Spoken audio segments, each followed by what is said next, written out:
felt funny. Francis, you really should see somebody. Here we are. I love that intro. What's up, guys? Seen somebody. Exit of the universe. Everyone excited? I'm excited. I feel like I don't know, like I had a kid or something after Black Friday. I just haven't been right after. Now it's like it's over. Now I got to wait a whole year again. Now you got to raise the fucker. Yeah, exactly. Yep, got to raise it. Find a fire Gotta out. pay for it. So yeah, my first day back to work in about 10 days. So I'm tired. Alan's not going to be his usual self at all. You should have seen him. Another 9 years when I retire. I'll be a bad mood for 9 years. If he makes it another 9 before, like I said, he's one bad day away from going, you know what? I don't need my full pension. Well, I get 30 years February 1st. February 1st, I'm at 30 years. I got my full pension after that. Damn right there, boss. Congratulations. So February 2nd, we'll be having Alan's surprise retirement stream. Hell yeah, dude. Unfortunately, I still got a house to pay off. Yeah. So there's that. So you live in Florida. You live in Florida. The weather, you could be homeless. That's the best state to be homeless. Shit, I can have AC. Damn. It's 40 degrees outside. I got my ceiling fan on high. So yeah. I got to stay well. I got to stay cool. Yeah. The room has to keep. There has to be a certain level of humidity only allowed in Possibly Dungeon. Those slips are not allowed to brown. You know, there has to be. It's a mainframe there. It has to be maintained. I'm like a big jug of milk. I got to stay refrigerated at all times. Oh, I saw her real fast. But yeah, Chris just hit 100 subscribers. Thank you, everybody, for that. I appreciate it. Come on and do a last Almost slide with Chris, and got a whole bunch of stuff coming up before the end of the year. We all seem very excited. I'm tired as a fucking dog. I don't know what's going on. I'm hitting menopause. We got a big one coming up in a couple of weeks. I don't know if you're ready to announce that or not. We got a big one coming up. Yeah, well, I guess we'll wait a little bit on that one because this I think it was a big stream. It's going to be a giant multi-stream. 10 guys on it. Right. So we got 9 or 10 confirmed. So yeah. Yeah, because you can only have like how many on on? You can only have 10. Yeah, only have 10 max. Wow. Yeah. Yeah, it filled up quick. That's Knights of the Round Table. Yeah, it'll be a fun one, but that's coming up. Masters of the 80s has got some stuff, some obscure top 5s coming up. We're going to be doing. We're going to be doing some good video recently. Yeah, all this stuff's always good. It's just matter of time and everything getting that straightened out. But let's catch up with the chat. And Alan's got a bunch of ideas he's kicking around. They're pretty interesting. He's got him and I were just talking about a ranking stream that he's uniquely qualified for. Oh, pretty good. Very cool. It's all the Rocky movies. No, that's like trying to rank my kids. Yeah, I'm not gonna do a Rocky ranking. I can't do it. Throw the towel, man. Throw the towel. What's up, Ken? Yeah, hey, Ken. Holland's here. Absolutely. Ken said he got his Monster Squad 4K in. It probably is. That's a huge release. That's a big release. Yeah. Very, I don't know if you guys saw the pre-orders up for the Point Break Steelbook from Best Buy. Oh wow! Okay. If you've seen that thing, that's going to be a hot seller. I think personally, and I think it's the last Best Buy exclusive Steelbook. Yeah. I think that's been up for a while because I already pre-ordered mine a while back. Yeah. But it's not cheap. I think it's $35. That sounds about right. Yeah. God, I love that movie. God, so good. It's a good looking Steelbook. Yeah. Magic Hands, what's up? What's going on, man? Allie, what's going on? Hi, Allie. Allie, how you doing? Damn Dirty Ape. Coolest name on YouTube. What's happening? All one word. Sydney, what's going on, man? Sydney. Russell. Hey, Russ. Seems like all the usuals are here. What's going on, Reed? Reed? Thank you, Reed? man. Appreciate it. Long overdue. Yeah. Takes time getting through everybody, and there's a whole line of guys, and it's like, this thing coming up on the 15th, Chris was like the next call, and damn sure everybody went. Just went, yep, absolutely. Appreciate that, dude. The love is you great. reach out to a bunch of people for these streams. Yeah. But this thing we got coming up on the 15th, it was like 30 seconds later, everybody's like, yep, I'm doing it. Yep, I'm doing it. It's like, well, we only have 10 spots. You can only do 10. Yeah. On a stream, but it'd be guys like Tommy Starr, heavy hitters, man. You All of Famers. Yeah. Be a pretty fun stream, but let me start the chat here so we don't lose my spot, and we'll see what the first one Alan watched. Well, I got 3 of my 5 to show, to hold up and show. Well, this one I'm fixing to talk about was supposed to be here today. I ordered it while I was watching it. Can't believe I didn't own it. But now it's not coming until Friday, so that kind of got screwed on that. Now you realize these are physical media channels, right, Alan? Yeah, I know. But today it's going to be a streaming channel because I watch this on my Voodoo. Alan's like, I don't give a fuck what it is today. If I That's make right. Today, Yeah. I'm done. Anyway, I watched the 1997 absolute fucking classic movie, The Devil's Advocate. Oh yeah, Hell yeah! I've seen this movie a dozen times, but I haven't seen it in probably maybe 2 or 3 years. Directed by Taylor Hackford. He did Ray, Dolores Claiborne, Officer and the Gentleman, which I didn't realize. Which release did you get? Just a standalone. Just Okay. basic bitch Blu-ray. I didn't even know there was a standalone Blu-ray of Yeah. it, but yeah. Yeah, it was That's cheap. a nice 3-pack. Those are all Yeah, great it is. movies. It is. He also directed Against All Odds, which is a great movie. Everybody's All American. Dude, Jeff So, Bridges. Yeah. I didn't realize this director had directed all those other movies, especially Officer and the Gentleman. That's one of my favorites. Stars Keanu Reeves, Al Pacino, Charlize Theron, probably the best she's ever looked in this that's movie, right. I think. Yeah. Of course, you get the full frontal nudity, which is always a good thing. All right. You got Jeffrey Jones, Craig T. Nelson. Craig T. Nelson plays kind of a slime ball. Kind of. The That's best right. casting He ever. murders his wife and then fucks her daughter. Oh, Is that's that not enough? Does that make him kind of a slime ball?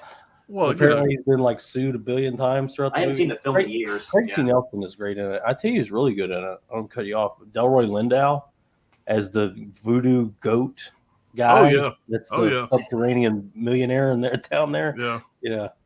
He's fantastic too. Yeah. But man, I tell you what, like I said, I haven't seen it in 2 or 3 years, and I stand behind what I always said. Al Pacino being cast as the devil in this movie is some of the best casting ever. Perfect casting. Absolute perfect casting, and he's good throughout the entire movie. But the third act, when he finally goes full fucking devil, full badass, his whole fucking speech. Al Pacino's famous for his speeches in movies. Naturally. This is one of my favorites. And every time I see this fucking movie, it just fucking blows me away how great he is. This movie reminds me how much of an Al Pacino fan I am. Well, This is one of my favorite movies he's in. When Hell does he yeah. start yelling in the movie? He never yells. He's like very reserved until the end. Just very towards end. the end. Yeah. Yeah. They keep goes a lid on him. And that's what makes him so fucking menacing. Like when he's on the subway and those Uh-huh. 2 guys are fucking with, the guy pulls like a box cutter Oh, that's on him, right. whatever. And he fucking starts talking to them in Spanish, whatever, about what's going on. Your girl's, basically fixing to get fucked by your best friend. They're doing cocaine Your right brother, and they're doing Whatever. crack right now. Yeah. And it's like these guys are like freaking out. Like I said, it's just he's so fucking he's just calm, and that's Yeah. what makes him so menacing. And then when he finally lets loose, it's worth the wait. I don't think Keanu Reeves is really coming to his own yet as far as acting goes. Yeah. If you go back and look at some of his earlier stuff, he wasn't the greatest actor. I think he's gotten better and better as he's gotten older. Yes. This is he's good in this movie, but he's not quite there yet. But It's hard to compare. He's going to be compared against Pacino in the movie. yeah, Yeah. that's true. No matter what, That's he's going to true. look kind of bad by and he's comparison. still a But, youngin in that film with them. He's a youngin, so But the basis of the movie, if you hadn't seen it, is Keanu Reeves plays an exceptionally adept lawyer from Florida, from Gainesville, just a hop, skip, and a jump from where I'm from. Shocker. You liked it. Yeah. doesn't he have an accent? Yeah. He does. It's a very bad accent. It's not, Does. And him and Charlize Theron both have terrible Southern accents, which it's kind of funny, but they're both terrible. It's a dark plot for that film, boy. Who? Yeah. But anyway, he's a hotshot lawyer from Florida. He gets an opportunity to go to New York to get a high-end job You know, they basically pull him up there or whatever to pick a jury, and then they offer him a job. They pretty much throw the world at him. Not nice house, nice everything, money, anything you can dream of. And I don't want to. If you haven't seen the movie, I don't want to spoil the big ending or whatever. But let's just say that throughout the whole movie, it kind of builds and it builds. And when it finally gets to the fucking end, and the way the ending happens, you know, the way everything kind of happens at the very end of the movie, I just absolutely think it's the perfect ending. Ooh, yeah. There is some really, really questionable CGI in a few parts of the movie. I would say that's probably the only downside, but it doesn't need to be there. That's what's funny about that CGI. You didn't need those scenes. The painting behind his fucking desk. Oh, it's got those fucking. That painting could go. You don't need that painting. Yeah. Yeah. And like I said, there's some bad CGI, but like I said, it's mid '90s. How many movies do we got with bad CGI? The family photo. Yeah. But one thing, I have a few notes here. Keanu Reeves accepted a lower salary so the producers could pay Al Pacino's asking price. When Pacino heard about this, he donated the extra money to charity. So there's class. Charlize Theron thought long and hard about appearing fully nude in the film, having turned down Showgirls in 1995 for precisely that reason. She finally agreed because she loved her character so much. Wow. And let's just say that her characters, from where she starts and where she ends, I think she does a fantastic job, you know, slowly going crazier and crazier as the movie goes on. Yeah, the unraveling mind. Yeah. Despite playing a married couple close in age, Keanu Reeves was 31 at the time. Charlize Theron was 21. So it's 10 years age difference, but you really can't tell. Keanu Reeves signed a deal with the devil, kind of like Tom Cruise. The motherfucker don't age. Yep.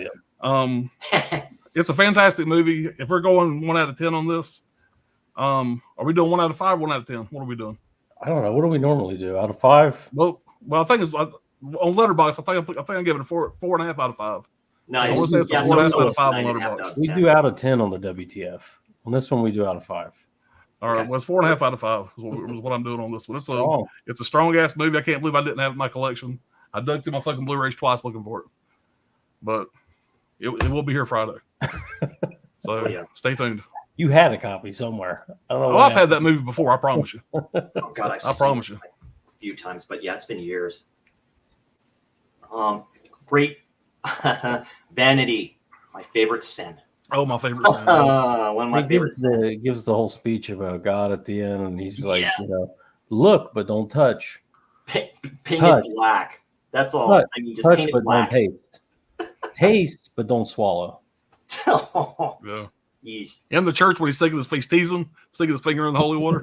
Oh yeah, Great, it's great. That's right, in the church. Just a quick shout out to this one, honorable mention, and I'll do one of mine, no particular order, but Explore With Us, a channel on YouTube. When a killer vlogs his murders, I suggest checking this one out. This is very haunting. You know, like I say, they do true crime and stuff like that too. Kind of first time this channel kind of did this. First time you kind of see this, the killer right here, this dad does what he does towards the end and stuff like that, and he just records himself making this bunker and all this other stuff too. It's really sheesh. It's not for everybody, like I said, but man, it's worth a check out if you like that kind of stuff. Watched it last night. It's about time. So yeah, talk to me. I like it. I gave it I think 3. Yeah, 3 out of 5 on Letterboxd and a heart. To me, it's like a take on The Monkey's Paw a little bit, and then you just put in Insidious, the way the ending went. It leaves interpretation to be open for a sequel or just do something in this universe. Basically, it starts out with this party because this is done in Australia, right? So it's an Australian film, just this big typical house party at this woman's house, at this mom's house and stuff like that. Everyone's partying. This one dude, he looks familiar. The actor looks familiar. I've seen him in other stuff looking for his brother. Says, have you seen so-and-so? Goes into the room. He's all hunched over and all this stuff. He says, stop taking pictures, trying to get him out of there. He stabs him. Then he goes outside, and then he basically does a great kind of just stab whatever, and that's how this film starts. Basically, it's this game that these school kids have. One of them, I don't know what type of kid that is. It basically starts out as this phone game that they see on this video of these kids or these young people shaking this hand right here saying, "Talk to me." They find out how the game works. This woman invites her best friend's brother to go with them, or he just chose to go with them because it's like, does mom know about this? Does mom know about that? They all play this game. They show you how it works. The guy loosely tells the story about the hand. It's an embalmed hand from a psychic, I think, or somebody who has the sixth sense. He mentions briefly that there's another hand. So, both the right and left hands. And he just says that for like a brief minute. He says, yeah, they strap them down. You grab the hand like you're shaking the hand and you say, talk to me. And then you say, let me in.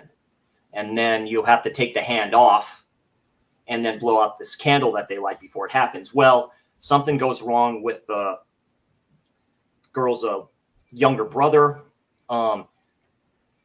He gets, I believe, the spirit of the lead actress's dead mother who committed suicide, or so you think, through this film. I like it a lot. It kind of drags on for like a little bit. It's not too long of a film. I do like the ending and stuff like that. There's not like a lot of kills and stuff like here too, but it's pretty dark and, like a possession type of a story. I do like the ending a lot and stuff like that too. So, and it's A24. So I like it. So yeah, three out of five stars and a heart. So I like it. I don't see a point for a sequel. I kind of like the way the ending was and stuff like that. The ending was pretty cool. I like that, but it can leave the door open if anybody wants to do anything else with the franchise. So. Yeah, I liked it a lot, man. I really want to see it again. I was kind of, I don't know, one of those, like, probably should have been asleep kind of things, but I stayed up and watched it anyway. So I didn't catch all of it, but I really liked what I saw. I like for horror of the year, I do like Cobweb a little bit better. Yeah, me too. Cobweb has really grown on me. To your point, Alan, I do like the ending a bit more now when I think about it and stuff like that too. But yeah, this one's a really good one. So yeah, so I recommend Talk to Me. It's good, kind of fresh new take on stuff. So it's good modern horror kind of possession. It being Australia, maybe that's how they are, over there. It just seemed a little too much diversity going on in that crew for me. But maybe it's different in Australia. Who knows? All right, my first one here was a movie this is probably the most excited I was for a movie this year. And I didn't even know that it was happening, but it's a movie called 15 Cameras. Oh. And my excitement was quickly replaced by rage as I started it.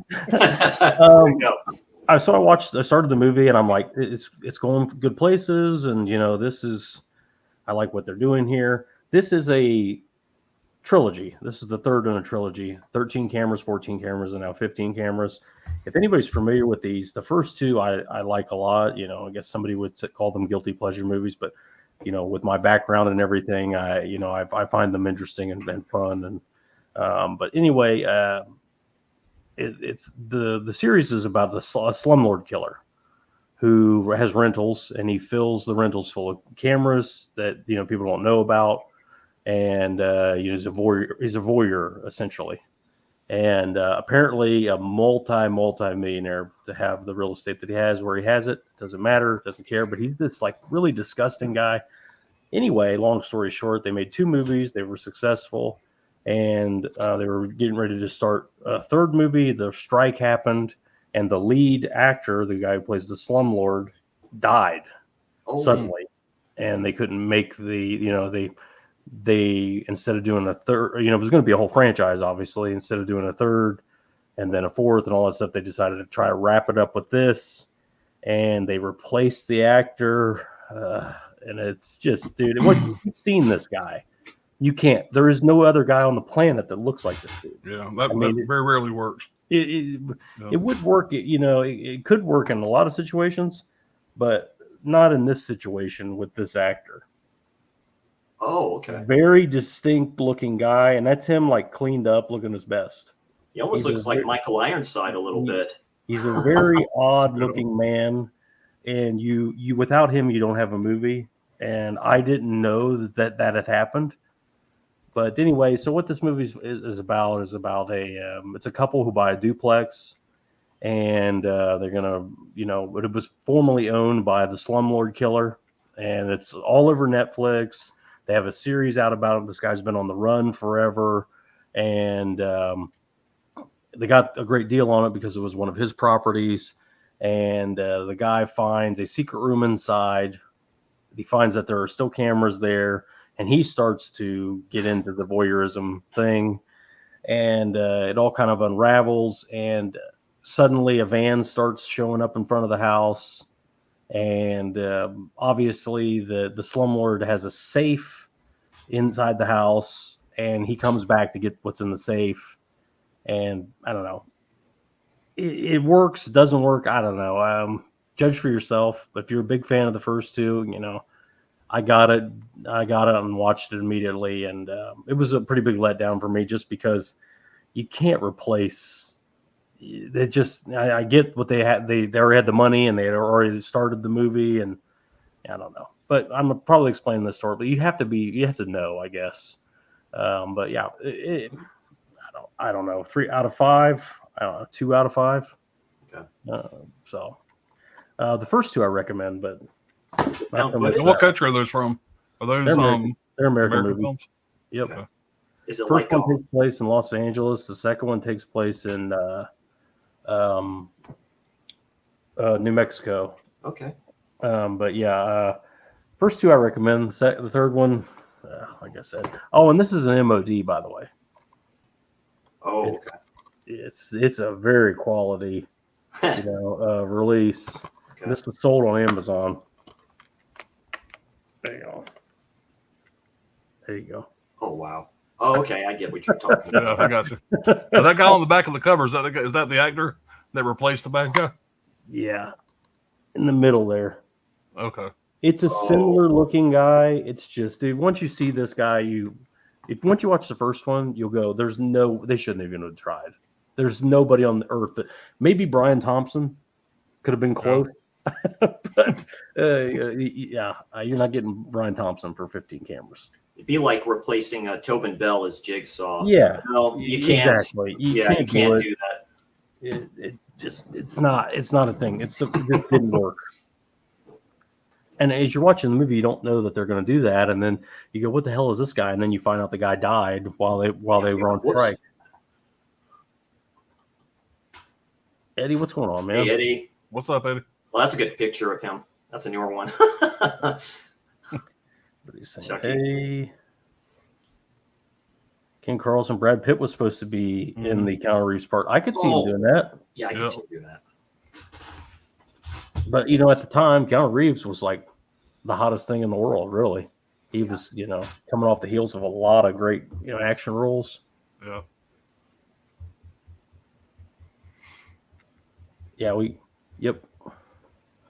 City saying movie recommendations: The Neighbor, 2017, Michael Rosenbaum, directed by Aaron Harvey. Danger Lives Next Door. Neighbor. Yeah. Cool. Neighbor. Is that The Neighbor? I want to say I know what that is, but I thought that was a movie with God damn it. He played the quarterback in Any Given Sunday. Oh, Jamie Foxx. No, the white quarterback. Dennis Quaid. Dennis No, Quaid. you're thinking about Intruder. Yeah, you're right. that's a good film too, by the way. I like Intruder a lot. Yeah. Devil's Advocate 3 out of 5 from Sydney. 3.5 out of 5. That's very good. I just checked my letterbox. I give it a 4 out of 5. I think I said 4.5. I gave it a 4 out of 5. I don't remember what. If I gave this a 2, that's pretty solid for 15 cameras for what it is. It almost sounds to be like The Rental and like Hangman a little bit. It's very much like The Rental. The Rental, it definitely pulled from its inspiration from 13 cameras. They're listen, I don't want to tell you 13 cameras or 14 cameras are the greatest movies ever, but they are. Fun if you like The Rental, you'll like 13. Oh yeah, 14 yeah, Rental's great. I enjoyed The Rental. Yeah, that kid, did he get in trouble too? His brother got in trouble. The director of The Rental. Yeah, but did he get in trouble too, or is that? It's a rumor. He kind of fell off the radar too. I don't know, maybe. I thought he was good as a director. The Franco brother, whatever his name is. Dang. He did a good job with the rental. And he said he's watched Scream 6 for the first time. You guys are right.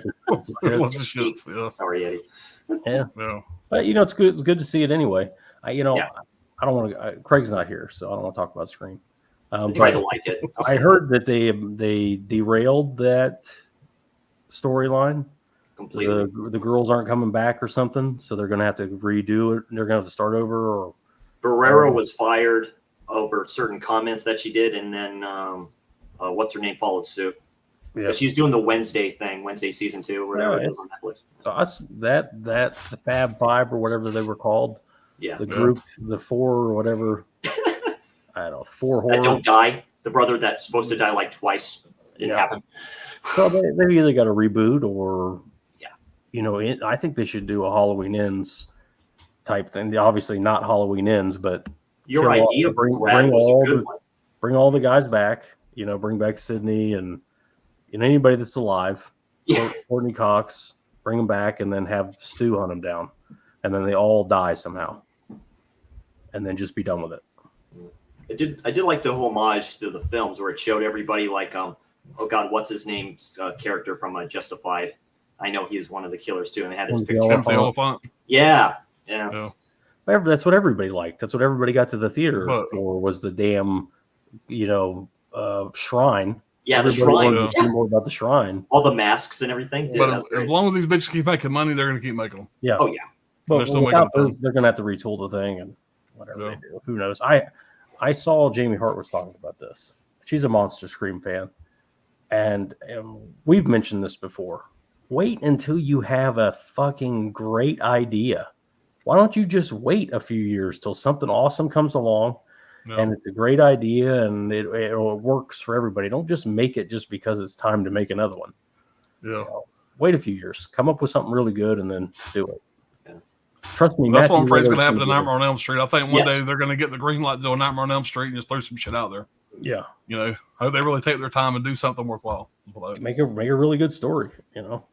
It's like I talk about this too much, obviously, but the Evil Dead remake, 2013. How long in between Evil Dead movies was it? A really long time, and then they got a really good idea. Sam Yeah. Raimi blessed it. They got a good cast of young new actors and made something good. Just I love that film. do I really that. like Yeah, me too, man. We don't One of have my favorite to. remakes. And, Yeah. and when Halloween comes back, It's well, probably one of the best. you know? Halloween will come back. Let's wait until you have something new or have a better idea than just slamming No. shit out. But Last I House agree. on the Left, I really like that remake too. That's a very good one. And it's like, I get that. But Blu-ray J's physical media station. What's Say up, Bubs? hey, everybody. What's going on, man?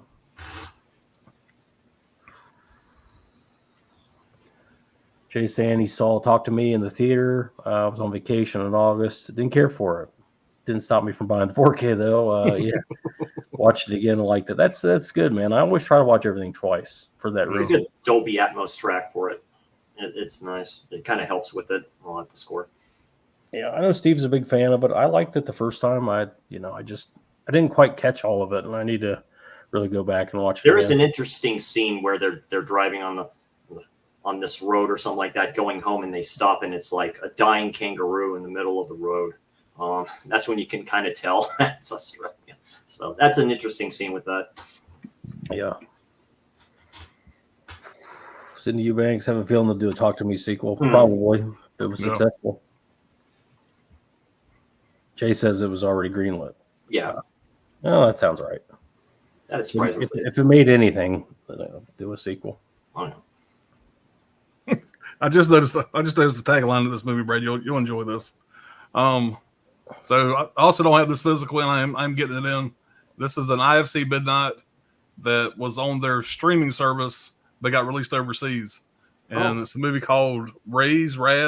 Oh, okay. Y'all Yeah, that figure you're it out. background for like a second. Okay. Yeah. This has got three of the girls from Death Proof. Oh, okay. Yeah, you were telling me about yeah. this. Yeah, you got Zoe Bell. Oh. You got Tracy Thomas. She's the black girl Kim that was driving the car at the end of Death Proof, and also Rosario Dawson's in this just for a moment. The basic plot of this movie, and I don't get too excited. the plot's a lot better than what actually turns out to be. You got 50 abducted women are forced to fight each other using their bare hands. So basically, 50 different women get kidnapped, and they basically see a video of like a daughter, a parent, a grandparent that is basically, if they lose, not only are they going to die, their family's going to die. So they pair them off, one-on-one. They have a fight to the death. The loser dies, their family dies. That's the plot. That's it. And if they could have built the story, maybe like gave you a little bit of time with the girls before they got kidnapped, or you gave a shit about any of these girls, the movie would have been a whole lot better. They pretty much based the entire weight of this movie on the fighting, and the fighting is great. It's pretty fucking brutal. So if you're all about women fighting, you'll be happy with this movie. There's not a very good storyline. You don't really give a shit when somebody dies. There's no weight to it. You know what I mean? So that's probably the downside to the movie. I did enjoy it. I enjoyed it if I'm going to buy it. But it could have been a really fucking great movie. But back to the poster, Brad. I just noticed here at the bottom it says, right below Raz, it says, "No man could survive this." Oh, that's what the tagline says. Wow. I just noticed that. But like I said, during the movie, you don't feel that. You don't feel like it's heavy-handed against men. You just got a bunch of women beating the ever-loving piss out of each other. Nice. So like I said, it was enjoyable as far as that goes. And some of the fights are pretty fucking brutal. Zoe Bell, obviously the star, she's the badass. There's another girl that kind of stands above the other girls. She talks a lot of shit. Her and Zoe Bell kind of become enemies. They're all kind of kept in cages in a dungeon where they can talk shit to each other while they're waiting on their fight. That kind of deal. Like I said, the story's thin. I think I gave it a 2 out of 5. It's probably not going to be for everybody. If you're into a lot of violence, women fighting, that kind of shit, this is your kind of movie. But like I said, it is what it was. Well, I'm sure you've seen it before, but this time, it's different. Like, how many women in cages fight movies are there? I mean, I feel like there's a lot. Yeah. I don't know. I haven't seen one in a while now. Prison, Raven Banner has women one prison out. movies. Yeah. This was women a in little prison more. This was a little different than what I've seen before. more brutal than the other when ones. they did it. Yeah. So, Crazy. and also the director of this movie was a producer, Mandy, Nicolas Cage.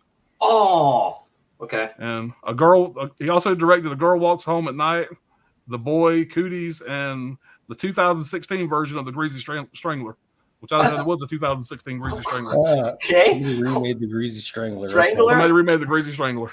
So Same dude that did Mandy. God. yeah. Very good, Alan. This one I did on a stream with Dirk and Darren. God, that got the most views out of any of the stuff that I've done.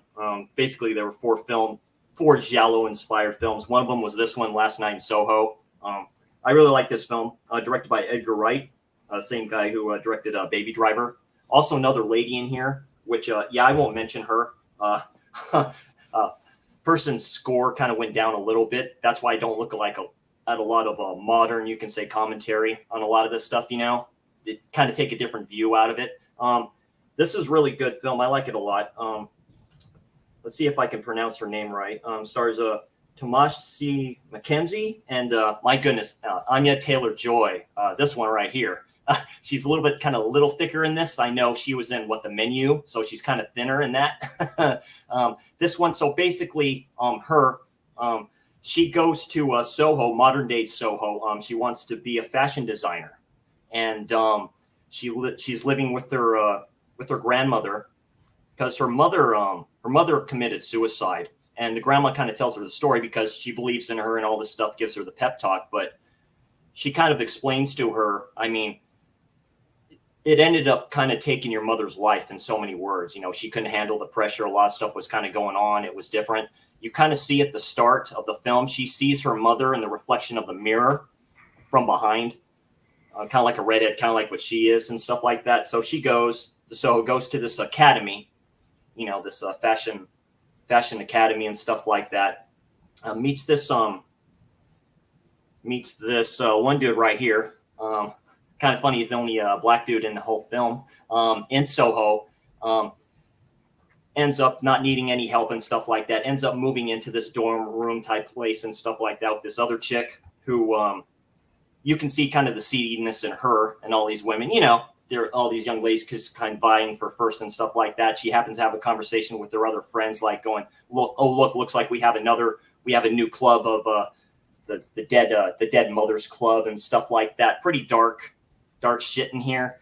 She ends up moving out into this apartment ran by this lady who recently passed, and says, yeah, the rent is this and stuff like that too. You can stay here and all this other stuff too, because they have like a Ronson party. She can't stay there, she needs to get her sleep. She ends up, long story short, good camera angles in this. It shows her like getting into the bed and pulling the sheet over herself, and then just winds out. And it goes to the 60, for what Dirk said, it was like around 1964, something like that, because you see Soho during that time, and you see a movie theater, and you see Thunderball is playing, the James Bond film. So I think it's around that time. Matt Smith is in this. He kills it in everything he does, playing Jack. Anya Taylor-Joy plays, her name is Sandy, surname Alexandra. It just starts her going in here and stuff like that, and she wants to be a singer, be a performer. She finds Matt Smith, good kind of musical numbers, good kind of dancing at the start, kind of like a la, I forget the name of the film right now, John Travolta, but kind of dancing like that. Finds out he's a seedy little bastard that basically pimps her out to men throughout this film, and her character keeps on going in during this time, finding out what's going on with her and stuff like that. She changes her appearance to look just like her. She does a dress, draws a dress and does a dress just like her. She gets a lot of praise for that and stuff like that. Then it gets a little bit too kind of deep into it. Terrence Stamp is in here. She ends up getting a job as bartender at a bar, which he happens to frequent every once in a while. And she asks about this woman named Sandy, and he happens to mention, I've seen and gone through a lot of women with that name before. So I've seen a lot of Sandys basically in my lifetime. There's a really great twist at the end of this. It kind of mixes a horror a little bit into this. Kind of good CGI and somewhat bad CGI towards the end. I do like the ending. The twist is great in my opinion. I really like it a lot. So I gave this 4 out of 5 stars and a heart on Letterboxd, and I like it a lot. Last Night in Soho. It's not for everybody, but it's a good thriller. I like it a lot, but it's just different. It's a different type of film. So strong score. That's a very, like, I don't know. I guess the word would be feminine. I feel like if you're abroad, you love that movie. It's got you do. Musical numbers, and it's very colorful. They did a nice job with it. I do like the way it ends and all that too. I I like the way the aesthetics look. Yeah, aesthetics and all that stuff. I like it, the way everything looked. All right, so the fourth one here, Sean Blue Digital told me this was on sale. I ended up getting this through Groove, but I think it was like $8. But it was Takashi Miike's Ichi the Killer. I love because they're doing that now. Like, God, this is, I think, his second. This is right after. This was 1999. That's edition. Yeah. The big, his big hit, and this was 2001. But like they put the Takashi Miike's name all over to get people to see it. This is nowhere near as good as Audition. I'll just say that right off the bat. This is a different type of movie. This is more like an action crime. What do you call these manga movies? Yeah, it's one of like those an anime live action type of a thing. Yeah. It's I'll just read this plot summary here. A sadomasochistic Yakuza enforcer searches for a missing boss. He comes across Ichi, a repressed psychotic killer who may be able to inflict levels of pain that he's only dreamed of achieving. I don't even know if that's correct. It's all subtitles. I haven't seen it in years. I rewatched it for this. It's not the easiest movie to follow, and there's a lot of bizarre shit going on there. Who's Ichi? I don't know which one is. I think this is Ichi, the killer. I'm pretty sure. And he is hired by the Yakuza to hunt down a missing the mob boss that goes missing. And in between there's all these other storylines of rape, and there's a guy who's trying to be a superhero with like blades on his feet. It's just bizarre. It is a bizarre movie. It's interesting. You will be, it'll keep your attention. But it's about $8 worth of a movie. Let's just put it that way. Okay. It's not anything great. I don't know. I mean, if you're into this kind of manga crazy stuff, I bet people love this movie. I'm not particularly into that at all. Like I said, it's bizarre is the best word for it. But yeah, for $8, I'm glad to have it. If I had paid a dime more, I probably felt like I got ripped off. I had seen it before, but it had been a long time going. It is a cool movie. Like I said, I can't recommend it to hardly anyone. I mean, it is. I don't know. It's just strange. It sounds a lot more for me to stream first. The guy in the middle there who looks like he's having fit of IBS is like I said, he's like a wannabe superhero, but he has a revenge backstory. It's just the Itchy the Killer guy is there in the purple. I don't know. It's bleached blonde hair. He bleached blonde hair. It's bizarre is the only word I can use. Yeah. I think you can stream this illegally or otherwise where you pick it up.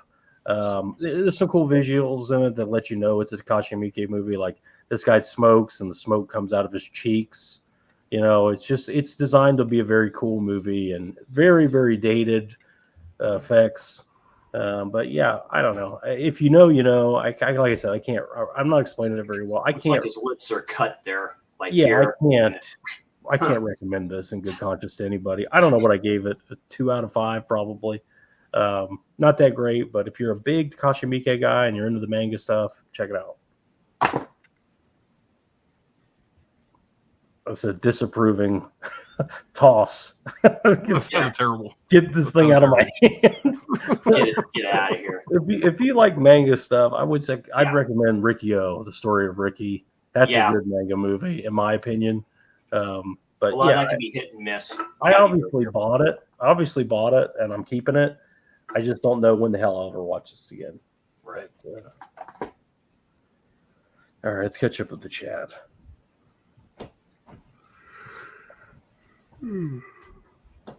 Sydney saying Ray's 3 out of 5. Good movie, but brutal. Right on.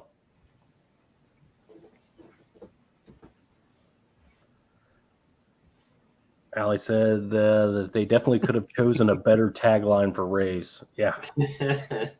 I got a movie I'm going to talk about here in just a minute. Not the next book, but the one after that. Any of those fuckers could have survived that last movie. Every fucking one of them could have. Oh, yeah. Oh, God. We'll get there in a minute. Jay's saying I bought the Black Coat's Daughter because Alan and Brad were talking about it in the past stream. Freaking enjoyed the hell out of it. One of the strangest films I've seen in a while. But good. Yeah. A slow burn that really is. It's a solid A24. Really solid movie. Oh, I forgot they did that one. Sydney Eubanks movie recommendations. Blood 2012. I like Paul Bettany. Oh, yeah. Nick Murphy, Can't Bury the Truth, 3.5 out of 5, mystery thriller. I don't know that I've seen that.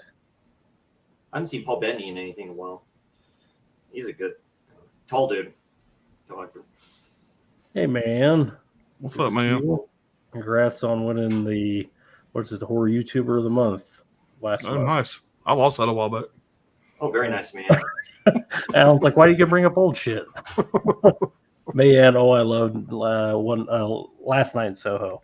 I think it is. I think a lot of them will. And like I said, I'm not saying that in a bad way. I think it was kind of female oriented. It is.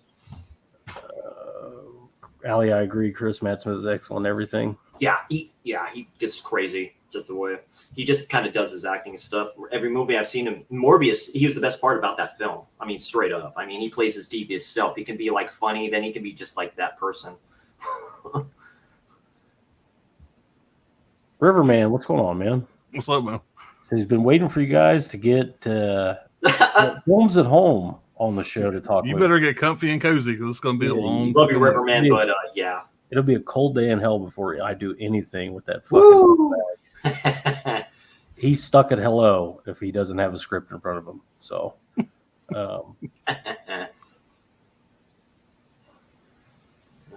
Oh yeah, cool, man.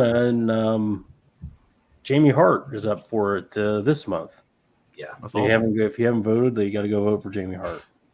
Yeah, Born to Be Red put me up. I think I lost to Flesh Wound Features, so I lost to. But I was close second. It was So- fucking rigged. Second place is last place.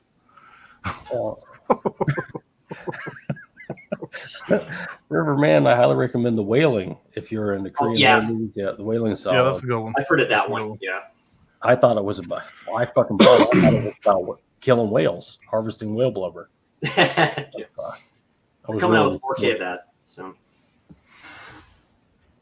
They don't have enough movies about whaling. I was thinking the same thing. Allie, if you haven't seen Matt Smith in the House of the Dragon, you need to, Chris. I've seen him in there. Yeah, he's in there. He's good at that. Played I knew about him because he played Doctor Who in one of the seasons, or played one of the doctors in Doctor Who. He's my favorite Doctor Who because because he's that type of actor, so I can play that. I'm trying to place him. I'm going to look on IMDb. I'm sure I know who it is. All right, so my next one here, we're done with Thanksgiving. It ain't too soon for a Christmas movie, is it? Fuck. Because I got one of the greatest Christmas movies that's not a Christmas movie ever, and Bad Santa. Oh yeah. Yeah. I watch this movie every fucking year. I love this fucking movie. You John know, it's came Ritter. out in 2003. I did not know this movie was that fucking old. 2003, man. Fuck it, that goes by fast. Let's just say I love this fucking movie. I already said that. Yeah. Every time I watch this movie, I think I like Billy Bob Thornton a little bit more. God. Other than Sling Blade, this might be the best thing he's ever done. He's Ted Talking Bundy about in a a slime Santa suit. ball, not give a shit about nothing character. Nobody does that better than Billy Bob Thornton. But as great as he is in this, as great as he is, the fucking kid in this, Thurman Merman, Yeah. Oh, yeah. there's something about this kid when he gets his drawers pulled up his ass and he just walks through the fucking mall. Oh, God, dude, I laughed through Never this whole fixes fucking it. movie, dude. Yeah. That's right. And there's little things like when Billy Bob Thornton is sitting in Santa's chair and he's digging in his ass. And the fucking little guy, Tony Cox, comes up to me and says, maybe you shouldn't be digging in your ass. It's so fucking funny. Yeah, dude. Tony There's Cox, so I many forget his little name. things like that. Every time you watch this movie, you find something else funny in it. Just little things. Yeah. Billy Bob Thornton, Bernie Mac. I love Bernie Mac. I hate that he fucking passed away. I fucking love Bernie Mac's comedy. And he's He's like funny the as hell in this. manager, He's isn't always he? fucking constipated. He's always taking fucking fiber and all this different shit. He looks miserable in his fucking life. He's the Um, head of security at the mall. You He's got the head of John Ritter. security. This is John Yeah. Ritter's last thing he did before he passed away. God, In memory of John Ritter at the end of the film. that's right. Another great actor. Love him in Yeah. this. John Ritter was great in everything. Yeah. Tom Ritter trying to describe the dwarf. Ah, He doesn't want to say the M word. That's what they call it, the M word. And he's just like, he's a little guy, Billy Barty, but but thin fingers, not the Not the big sausage fingers. No, when he walks in on Billy Bob Thornton in the big girl section of the dressing room, Yeah. and Billy Bob Thornton, I mean, pardon my language, take your kids out of the room. He says, you ain't gonna shit right for a week. It's just Yeah. there's so many great fucking one-liners like that. This movie is definitely not a Christmas movie. Definitely not. And my kids get pissed off every year. My wife gets pissed off every year. We always say Christmas movies in a hat. This one goes in the hat every year. hell yeah. And so let's just say that my wife's not a huge fan of this, but she did watch it with me the other night. She laughed her ass off. It's funny. It's just not a movie to get you in the Christmas spirit. You're an So to speak. emotional fucking cripple. Oh, Your that's soul right. is dog shit. The Oh, plot of the movie, for some reason you hadn't seen it. A miserable con man and his partner pose as Santa and his little helper to rob department stores at Christmas Eve. They God. run into problems when the con man befriends a troubled kid. Yeah. And the kid in this movie, when you first meet him, he walks in, you can tell he's just kind of a fucked up kid. He's got snot hanging out of his nose. And it's just, I don't know, the kid does a fantastic job. Yeah. And this motherfucker always wants to make a sandwich. Who's the name of the chick that Minute. plays his mom? Can I make you some sandwiches? How much lettuce? I was like, what's up with you? Yeah, how much Sandwiches. lettuce do you eat? It's just, there's no way to talk about this movie and make anybody that hadn't seen it want to watch it, because you just got to fucking watch it. Just trust me, this fucking movie's great. I think I gave it a 4 out of 5. It's a great it's a film. yearly watch for me. Around Christmas time, this is one of the first ones I'm gonna throw in. So it's one of my favorites. They're playing Um, checkers, and the kid is taking forever to make his move. Yeah. And he's like, And he finally does and just goes to town on He his ass. kind of King finally does, and he takes like 4 at once. and Billy Bob just throws the fucking table, calls him a cheating little shit. You sit Yeah. there like the dead lice are falling off of you, and then next thing you know, you're Seabiscuit all over the fucking board. I got a couple notes about the film I want to talk about real fast. I wrote down. Billy Bob Thornton has said he was genuinely intoxicated during some of the filming. And the escalator fall scene, he actually passed out drinking 3 glasses of red wine for breakfast, followed by vodka, cranberry juice, and a few Bud Lights. I can believe it. I really The can. word fuck and its variants are used 159 times in the movie. The word shit appears 73 times, and a total of approximately 300 profanities. The unrated version, which is what I have here, the film furthers the record for the most profanities in a Christmas film, including 170 uses of fuck, 74 uses of shit, 31 uses of ass, 10 uses of bitch, and 1 use of bastard in various forms. The parking lot behind the department store, which is featured in many scenes, is the same parking lot, the Del Rio Mall or the Del Amo Mall, where Robert De Niro shoots Bridget Fonda and Jackie Brown. Spoiler alert. Well, that's cool. So, yeah, like I said, it's a classic, man. It's a yearly watch. It always will be. I like part 2 as well. Part 2 ain't as good as the first one, but I like part 2 also. So, Yeah. It's a fun one. You know, nobody ever mentions this about that movie. There's a lot of, there's so much, you notice it's like Alan was saying, you notice these little things throughout the movie. You know, Samir not going to work here anymore from Office Space. Yeah. That's right. His little character in it where he's just he was molested by a Santa Claus or something. Yeah. And, it never comes out what it is, but he just keeps harassing him.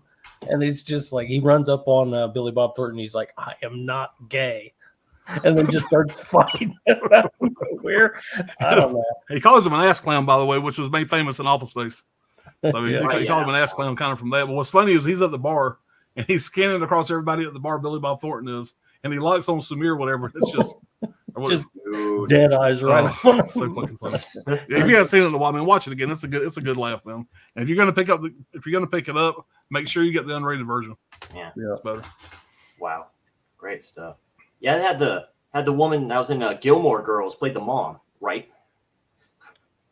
I think that's her. If you say so.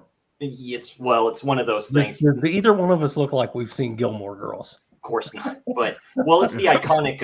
I guess it's the poster. He's all sitting on the chair and stuff like that, and she's on his lap, so it's her. Alan looks like he just got out of prison. I look like I just got dug up. You guys remember Gilmore Girls? No, dude, I never checked that out. Hey, I missed that one, dude. Look, I just got dug up. Yeah, this other one here, number 4, right? Yeah, number 3, excuse me. Film I watched last Giallo Wednesday. Your Vice is a locked room and only I have the key. So it's basically Giallo Tale and the Black Cat. So it stars a very, very hot Edwidge Fenech, Nita Strindberg, Luigi Pistilli plays a piece of shit husband. Writer. The ultimate. He plays Billy Bob Thornton from. Yeah, pretty much. It just starts out like that way. Also, a brief part by Daniela Giordano.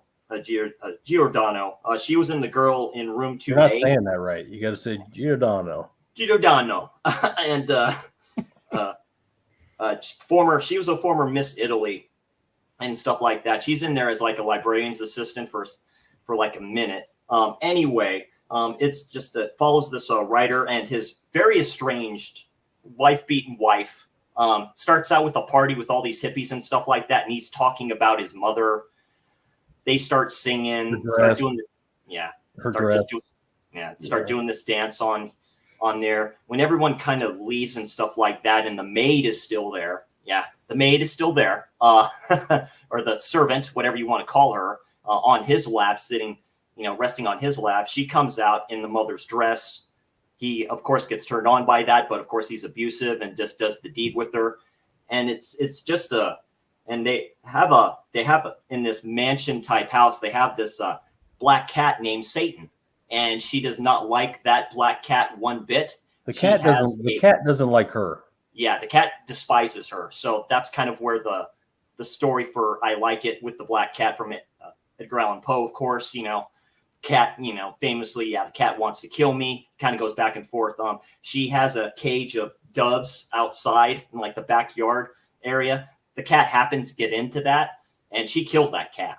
She kills the cat, but basically, the husband's a piece of shit, abuses the hell out of her. I think it's her cousin. Let's not disrespect Italian culture, okay? That's just how it goes over there. It's a lot of slaps.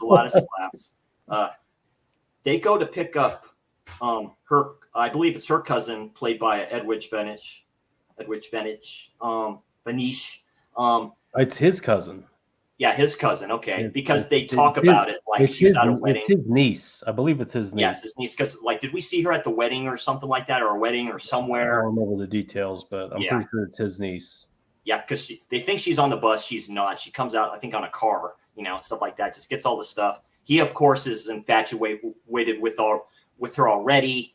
And then she kind of shows her true colors in this. There's a lot of there's a killer going around killing people. And then Sergio Martino, got to mention him. Great director. He's top tier Italian directors for me. Yeah, he's up there with the best of them. He just turns this film on its head, where it just goes from one thing to the next. I highly recommend it. This gets a good, I gave it a 3. I gave it a 3 out of 5 on, 3 out of 5 on Letterboxd with a heart. So it's a solid 8 out of 10 for this. Sergio Martino. Your vice is a locked room, and only I have the key. So there you go. Yeah, Martino's version of Edgar Allan Poe's Black Cat. Yes. Yeah. I like Fulci's version a little bit more, but I like this a lot. I wish I would give those movies longer names. Yeah. Jesus Christ. A couple more just to make it. But I love that movie, and I think it's the best of Black Cat. Argento did one. Fulci did a Black Cat. I like Fulci's a little better. Martino did a. Fulci's is like a literal Black Cat. Yeah, the cat is literally it's a slasher. Yeah, the cat is the killer. But this one is more about the unraveling mind, and I love that setting. It puts me Torso in that. I feel are a good double feature. Yeah, the ending to Your Vice is better than the Black Cat from Fulci. I like that ending a lot better. Yeah, so. It's a weird one, but I love that movie. All right, so I think it's my turn. You're talking about Giallos. It's like people talking about NASCAR. I feel myself just fading away. He's like, yeah. You'll like this one, Alan. You would probably like Your Vice. He's heard that I've seen a few that I enjoyed. He's heard that before. You'll like. So now Alan watches and goes, "Why do I own this?" You'd like Fulci's Black Cat better, though. I think you like that. I've watched 8 or 10, maybe 15, and I couldn't tell you which one's which. Right. Yeah. So. I hear you. Argento goes just right personal through it, I can preference. tell you that much. Yes. He watches Argento and goes, "What the fuck? Red, blue, that's fucking green." Green." The Black Cat that Argento did was Two Evil Eyes. That's like a co-thing he did with George Romero. That stars Harvey Keitel. It's the fucking cat. It's doing all of it. Cats are always kind of. There's a lot of cats featured in Argento stuff. Inferno. He's more, I would call his cat movie, but they got to feed the cats. Yeah, cats are literally thrown in that movie, dude. Yeah, they're literally like swinging cats at each other. So swinging cats at each other. Yeah, it's not. Those Italians, they're known for animal cruelty. But anyway, my third one here is 2022, directed by Darren Aronofsky, The Whale. Wow. Yeah. Second watch. Yeah, I watched it for the second time. Okay. I still think it's bullshit Oscar bait. I mainly bought this release because it was $5.99, and B, there's a making of, and I was hoping for a commentary so I could hear Darren Aronofsky's thoughts on the movie, why he did it. But I get no explanation from him, and he's the kind of guy who won't bullshit. So I think his thought was, I'll say next to nothing about it, and I won't have to say the truth, which is I wanted to win an Oscar. And so I saw this script, they offered it to me, and I thought I'll win an Oscar. That's what the only thing is that it's an Oscar bait movie. It did win Academy Awards for Best Actor and Best Makeup, but not Best Director. So I like that they did that. Brendan Fraser does, I think he plays himself, honestly. That's why he does such a good job. He's a very, a broken down, battered older guy. They put a fat suit on him and he just kind of plays himself, essentially. He's a people pleaser. He's obviously a shut-in. But, I don't think he was fat enough, for one. He should have been still pretty able-bodied. He should have been much, much fatter. He should have been like the Pearl from Blade. This guy, he should have been bedridden, essentially. But he could have used those stairs even. Why a man that large would get a second floor apartment makes no sense. Also, my earlier complaints are that people keep showing up. It's like a Grand Central Station as his apartment. Nobody would want to go over there and watch this guy eat jelly and Dorito sandwiches. Yeah, kill himself. And watch this guy kill himself, essentially. So, but he gets a lot of visitors constantly. There's a reason for it. This is based off a play, and that's where Darren Aronofsky, saw it originally was a play. So obviously people have to keep knocking on the fucking door or you have no play. Characters have to keep coming in and out. Darren Aronofsky does a great job. He's a great director. He to a certain level, he elevates everything. But the set is done really well. The way they place the couch and everything. So, you can get around. It's very dark and kind of just this. The lighting is great. The suit is great. They should have made him fatter, I think, but the suit is great. It really blends, well. But basically, this character, Brendan Fraser's character, is a super apologetic guy. You look at him, you could hurt his feelings kind of guy. And he leaves his wife for a guy, and then the guy throws himself off a bridge. So he kind of feels like he blew up his old life, and his new life is gone, and he wants to die. He wants to kill himself, so he decides to eat himself to death over a period of years. And people are trying to save him. They're trying to help him, and it just never works out. And eventually he does die in a real Dare to Be Great kind of Oscar bait kind of way, where he's going into the light and all that stuff. His daughter is played by, I don't know, the worst person on earth. His daughter is the biggest piece of shit I've ever seen on screen. I hate that character. I hated everything about her. Yeah, me too. His caregiver is the sister of his boyfriend that died. Oh wow! So and she's a great character in this. And I don't know. If you've seen it, you've seen it. I can't recommend it to anybody. Yeah. Frankly, a lot of people will call this a one-time watch. I agree with them. Like I said, I wanted more. Very watchable.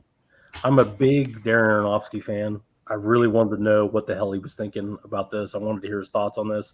I got none of it. $5.99. I own it. Like I said, I can't recommend it. I don't know what I gave it. 2.5 out of 5, maybe. Like I said, I guess people would find this depressing. His apartment is kind of like, the way it's lit and everything. And there are scenes where he goes off the rails and fucking just goes crazy, and on a binge, basically, like an alcoholic would just drink a bunch.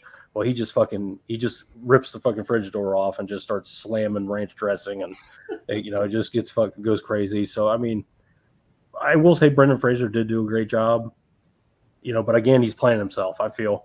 A character very similar to him, an really emotional, sensitive kind of guy. Darren Aronofsky shot it real well. That's about all I got to say about it. For $5.99, it's fine, but don't. This is probably not a movie you want to eat dinner and watch because it is disgusting. I mean, and I don't even mean him physically, just the way he behaves is gross. And anytime he's eating, it's kind of hard to watch. He's he's got grease all over him, and the whole thing with the pizzas and everything he touches is fucked up. Like his computer is like caked with like grease and stains, and it's just like he's just he's just a big slob. Anyway, yeah, I've explained it terribly, but I don't know. I don't even know why I bought that. And I think it's one of those, like we said before, it's one of those Oscar movies that's talked about now. Then next year, 3 years from now, nobody fucking remembers it. Nobody will ever remember that movie, and Yeah. probably shouldn't. There's not a lot to it. Darren Aronofsky must have owed a studio a movie, but I Who really released like that? his. Universal? No, it's A24. It is A24. Yeah. Yeah. Same thing with everything everywhere all at once. Same thing. So A24 films get Academy Awards. It's interesting. His fucking best friend is the pizza guy. Yeah, like they just talk through the door. I don't know. It's It's like a beach house, isn't it? no, it's in Idaho. Oh, It's it is in rural Idaho. Yeah. Yeah. Where they just showed some Well, scenes. the writer had a story with one of these fundamentalist churches. His story, and he gained weight after he left, and they turned into this play. And Okay. I don't hate it as much as I come off. I'm disappointed in it.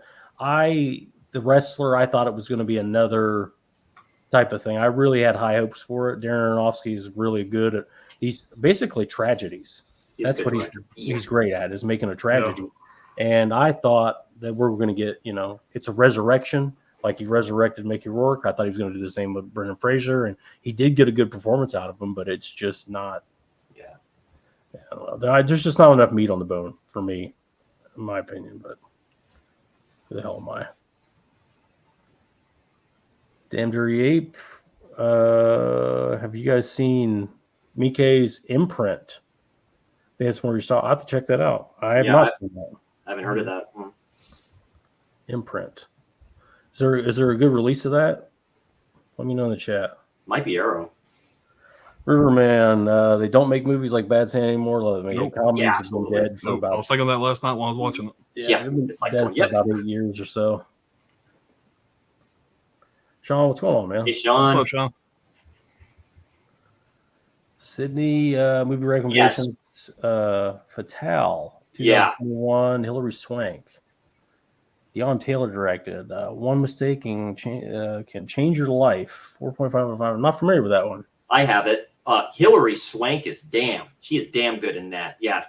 She plays like a detective and stuff like that. Some stuff happens in that. I have the Blu-ray of that. Yeah, it's a good movie. I like it.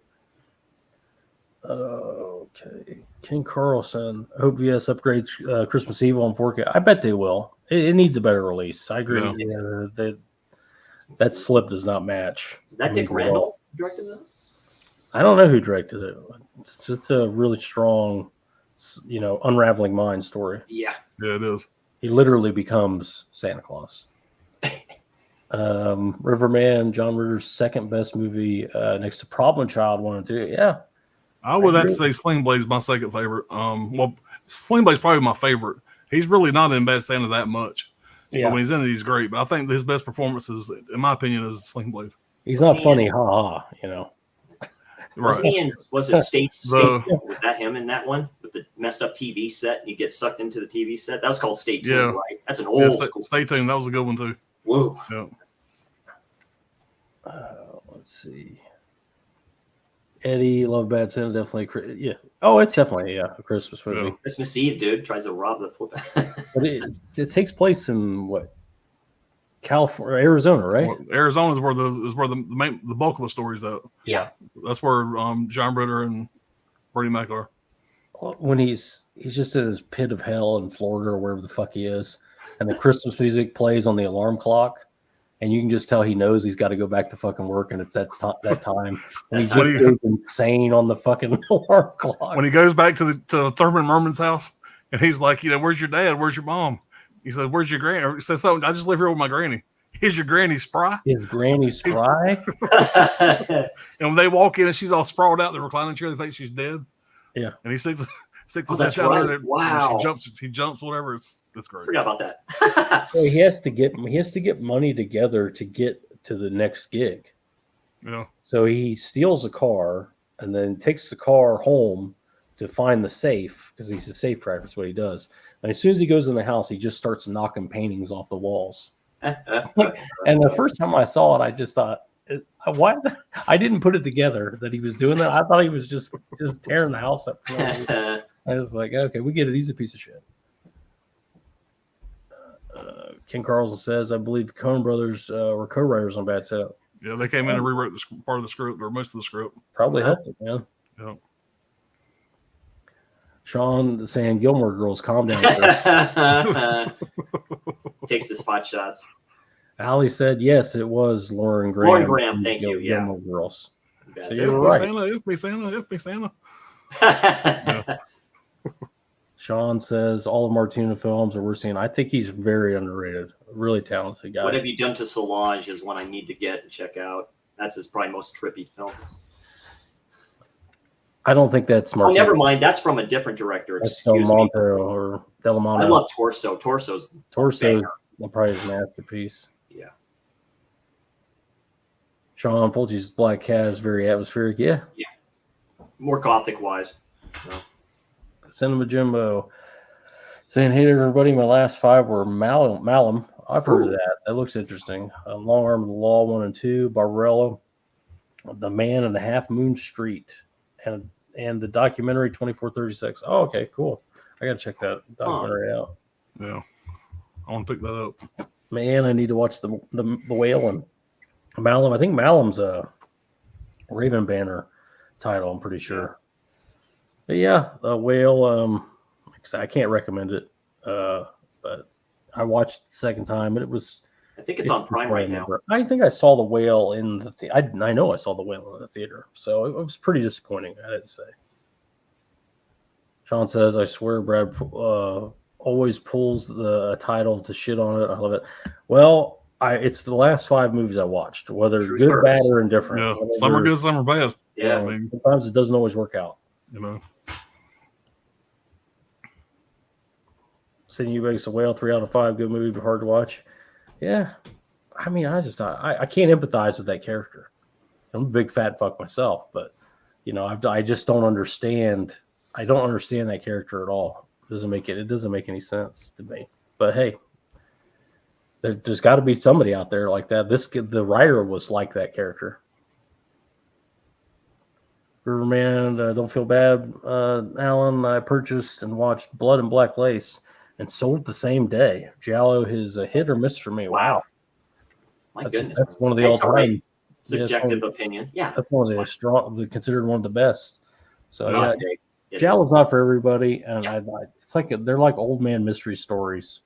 Yeah, when I started hanging out with y'all doing all these live streams, you guys started talking big on Giallo. I mean, just everybody in general. Yeah. I went out and bought all kind of shit. And I started around to watching them, and I think I've sold everything that I've ever bought. I got a few. Yeah. I got Tenebrae sitting on the floor over here. Oh yeah. So I still got a few, but I've sold a bunch of them. Yeah, it can be hit and miss. Yeah, it's true. Riverman says he still needs to see The Whale. Yeah, check it out, man. Eddie, The Whale was good, but definitely a one-time watch for me. The daughter was definitely a piece of shit. Yeah, Yes, it was. just fucking taking pictures of the dude and posting it all over the internet, and Oh yeah. one of he's those. like, she literally tells him, "I don't give a fuck about you. Die. Why don't you fucking die already?" This guy, you could look at him and hurt his feelings. And, this is the only person in the world he cares Dude. about. She's just just a viper of a broad. And he literally like tells her like, I got $100,000 for you if you just stay with me and talk to me. And she's still like, I don't fucking care.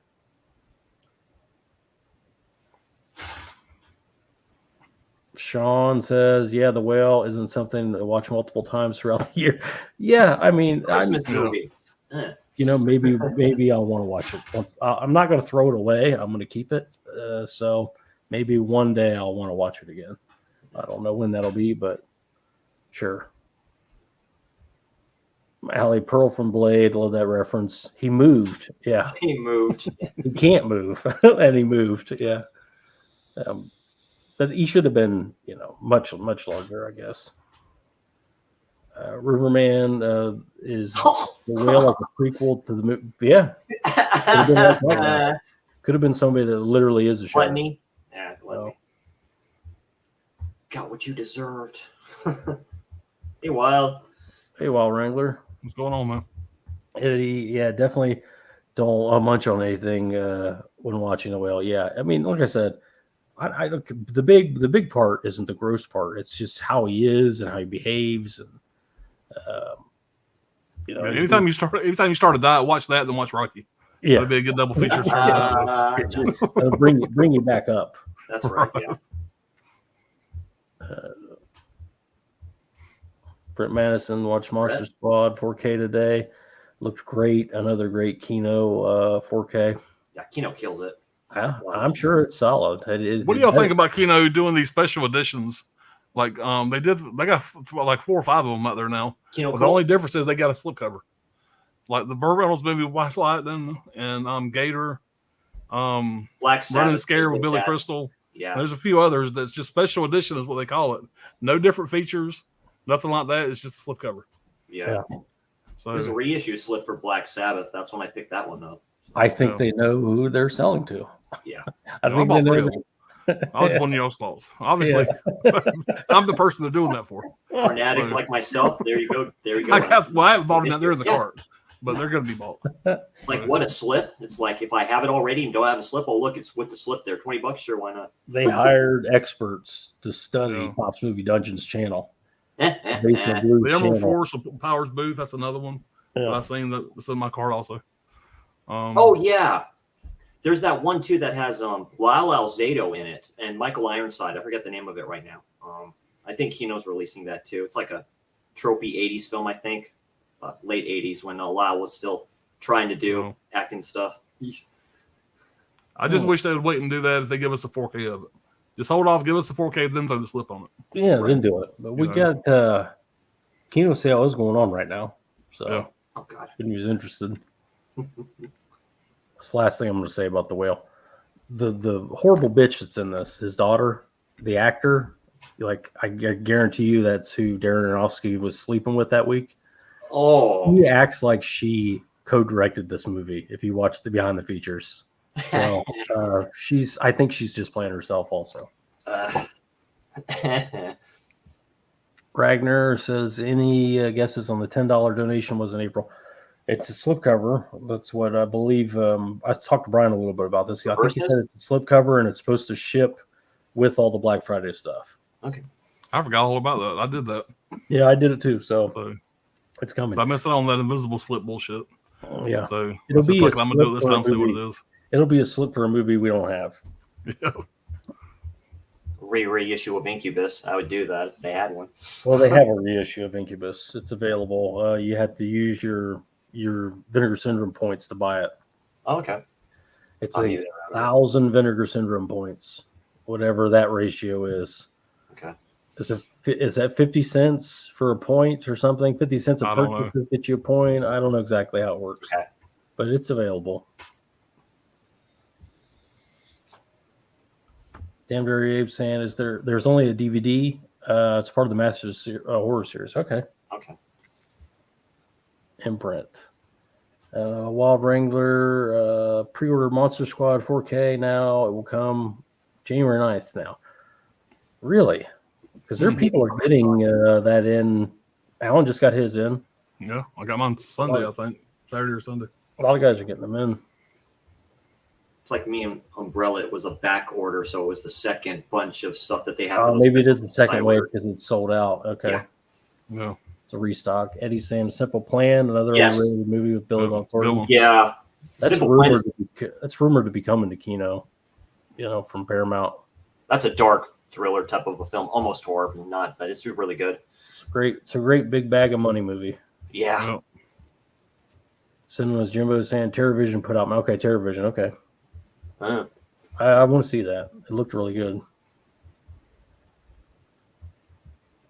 Wild Wrangler, Giallo, Hardy Boys, R-rated Columbos. yeah. Rated R Columbo. That's a good reference. Yeah. That's a very good one. Yeah. Ragnar saying Mino, a prequel to the whale.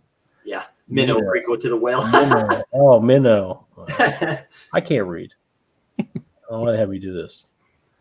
Jay says Argento always seemed to me we've got enough blood and gore for this scene. Well, Fulci says, yeah, hold my beer. Hold my beer, absolutely. Yeah. Fulci's more gore and grittiness, and even though he does have style, but Argento is like it's all style. It has to be stylized, or he's not interested. The Cat in the Brain. I have to admit, I highly recommend that film. I really like it a lot. It's funny. It's really good though. Russell's saying more like hold my vino. Yeah, hold my vino. Touche. Hold my vino. The Stony. Bingo. The Kino special editions have new commentaries. Oh, okay. Okay. Or BD 50 discs, better discs also. Oh, nice. And also the slipcovers. Okay. They do have slightly better picture quality than older discs. Okay, cool. I prove once again, don't listen to Potts Movie Dungeon. Not that it mattered. Alan can get them anyway, but I was gonna get them anyway. That's just all the opinions stated in here are, Yeah. All right. Next one here is another IFC Midnight. That's not really an IFC Midnight. It was on their streaming service. Got released overseas. I think Tony from Basement Blues watched this recently. Also, I had this for a few weeks now. I finally got around to watching it. Cell 211. Oh, This Doward meets the Prophet. good. I went into this with really high hopes. This was going to be a great prison movie, and it was good. It was good. It was filmed in Spain and France. It's a Spanish film with subtitles. The acting is it's done pretty well. These two guys are on the back. Both of them seem like I recognize them, but they haven't been anything else I've ever seen. Just a bunch of foreign films. But basically what it is this guy here, the guy there with the long hair, the brown hair. He goes in a day early to he's a new prison guard. He goes in a day early to kind of get a lay of the land, to kind of meet everybody. They kind of show him around the prison. As he's being shown around the prison, a big riot breaks out in the prison. And basically, some of the guards get killed. He gets knocked in the head. None of the prisoners have seen him yet. He gets knocked in the head, and he's like laying down in the cell. When he wakes up, everything's already happening. The riot's breaking out. Everything they've already taken over the prison. So he goes and takes off his clothes and tries to look like one of the prisoners to kind of fit in. So he kind of gets high up with this guy here, the bald-headed guy who's like the ringleader of the prison. He becomes friends with him, and they think he's one of the prisoners. He's a new guy in 19 years for murder. They don't realize he's fixing to be a new prison guard the next day. And so the entire movie is him trying to act like a badass. He has a pregnant wife on the outside, first day on the new job. Him and his wife, great relationship kind of deal. His wife finds out he's stuck in this prison. A lot of bad things happen. I don't want to say what exactly, but he turns into this guy that has to pretty much turn into an evil bitch to survive. And there's a lot of violence. There's a lot of good acting in this. I mean, they are talking Spanish, but it's a very powerful movie as far as some of the acting they're doing. Even though you got to read the whole fucking time. Sometimes that takes me out of it a little bit. I don't want to say it's great acting because I don't know what the fuck they're saying. Eyes moving up and down. You know what I mean? I read it. It doesn't have the same feel, but I still enjoy it. It doesn't bother me. It's hard for me to say it's great acting, but they do a good job. It's effective. There is some violence in this movie, quite a bit of violence, actually. Like, this is the movie I was talking about. Any one of these motherfuckers right here would have survived that Raz movie. So there's that. It was a little dry in places, whatever. It kind of drug a little bit. The action scenes were really good. The problem is there was a lot of space in between those action scenes where I felt myself kind of getting bored a little bit. So I can't really rank it up there as a prison movie I'd really recommend. If you're a fan of prison movies, it's definitely worth a one-time watch for sure. But I would say stream this before you buy it. It's a pretty decent movie, but it's not fantastic. I think I gave it a 2 out of 5 on the heart. I gave it a heart. So I love prison movies. If you're just a mild fan of prison movies, I'd probably stay away. If you're a big fan of prison movies like me, definitely give it a shot. It was pretty good. So, but not as good as I was hoping. What did you give it out of 5? 2 out of 5. 2 out of 5. It's a lot of 2s going around. With the heart, right? Yeah, well, I gave it a heart. Yeah. I gave it a heart. Unless the movie is complete ass, I usually give it a heart. Yeah. So good acting in Italian. There you go. Spanish. Yeah, I remember on the Rotten stream that you were on, Alan. I know Dirk reviewed this movie, and I had it. I remember showing this off before. So, Body Double, directed by Brian De Palma, 1984. I love this film. So straight up, this gets a 4 out of 5 stars and a heart. I remember talking to Dirk a little bit about this. I said, this looks to be more of a David Lynch film than it is an Alfred Hitchcock film. That's all I'm going to say about that. But But basically, it's this actor. He's like a B-level actor. He's doing the Vampire's Kiss film. Dennis Franz happens to be the director. And he seems to be claustrophobic. So that's where the Hitchcocking stuff kind of comes in there. He seems to be very claustrophobic, where he has like a panic attack. They have to get him out. He's all dressed up. And because I didn't know, I didn't even look in the back of when this film was created, just going through like that. I'm like, holy shit, 1984. It's like, damn. So it's a very good modern, early 80s film to me. And he says, okay, we'll just give it a wrap for today. You just go home and stuff like that, and come back tomorrow, something like that. He goes home, shows him driving in his car, all happy, goes into this house. His girlfriend is effing another dude in the bedroom, which he finds out, tells the dog to be quiet or something like that, sees that. He's all depressed. He's all going into this bar, starts drinking again. And then he's just decided just to go get some other acting gigs. And he meets a friend of his who introduces him to another guy. And they end up just drinking at a bar over something. And he says, you know what? He goes, tells him his story, this bad luck story that's going on right now. Says, I don't have an acting job right now. I broke up with my girlfriend because I caught her sleeping with another dude. He goes, okay. Because it starts out, there's the scene where he's doing this acting thing. It's like he's in acting class and the dude is there kind of watching him. I forget the actor's name for this. I've recognized him from other films. And he just decides just to go, just drink with him in the bar. Says, you know what? I'm going out on business. I have this house that you can stay in. Technically, it's not mine. So it's like this Space Needle place. You can walk up the steps, but there's this elevator thing that goes up to the place, like this nice house overlooking. It's in Los Angeles. And he goes, okay, I want to show you something before I go. He has this, this thing to peeping Tom on everybody. This is very heavy on voyeurism. And it's this one house where this chick happens to be doing this dancing and stuff like that. Gets pretty hardcore into it. Melanie Griffin is in here. The very hot, very looking Melanie Griffith. And a body double. And a body double. That's right. You find that out towards the it's what you said earlier. It's Hitchcockian. It's definitely an homage to Hitchcock movies. Rear Window, Vertigo. Yeah, there's a lot of stuff in there. And Brian De Palma is obviously a huge Hitchcock fan, and it shows. He sees something going on in there one of these nights. This hooded figure comes out, not hooded, he's wearing like a coat and a hat. You don't see him. Hits her, then leaves. So it starts out, he sees her. There's like a tree falls down, so they're cleaning it up. He sees her, and he follows her. And it's in this, it's like 20 minutes going to this mall, following her into this dress shop. A lot of peeping Tom stuff, voyeurism to your point. Follows her all the way back up, gets in the car. She buys these panties, puts it in a bag, and then she decides she doesn't want them, puts them in the garbage can, right? Just drops them in. He happens to be like right there, right? You're like going, dude, is she going to notice he's there? And follows her to this place. And then a bunch of just, there's a kissing scene that kind of happens where it's kind of like done, where it goes kind of like all the way around him and stuff like that. That's very, definitely Brian De Palma type stuff. Definitely, like you say, Brad got that from Hitchcock and all this other stuff too. Really good cinematography in this for its time.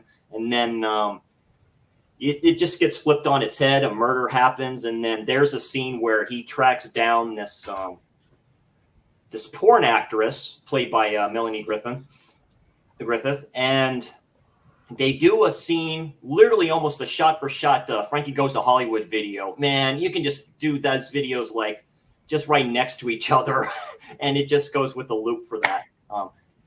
Love every part about this film. It's very good. Like I said, it's up there. I love Brian De Palma as a director.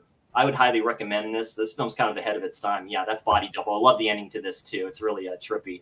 It's a lot of stuff of like, what happened to the dude and stuff like that, where he's gone, where is this person and all this other stuff too. So it's a lot of good whodunit stuff in here. So I love the twist in this, but yeah, that's could talk for days about this, but yeah, that's Body Double. Love it.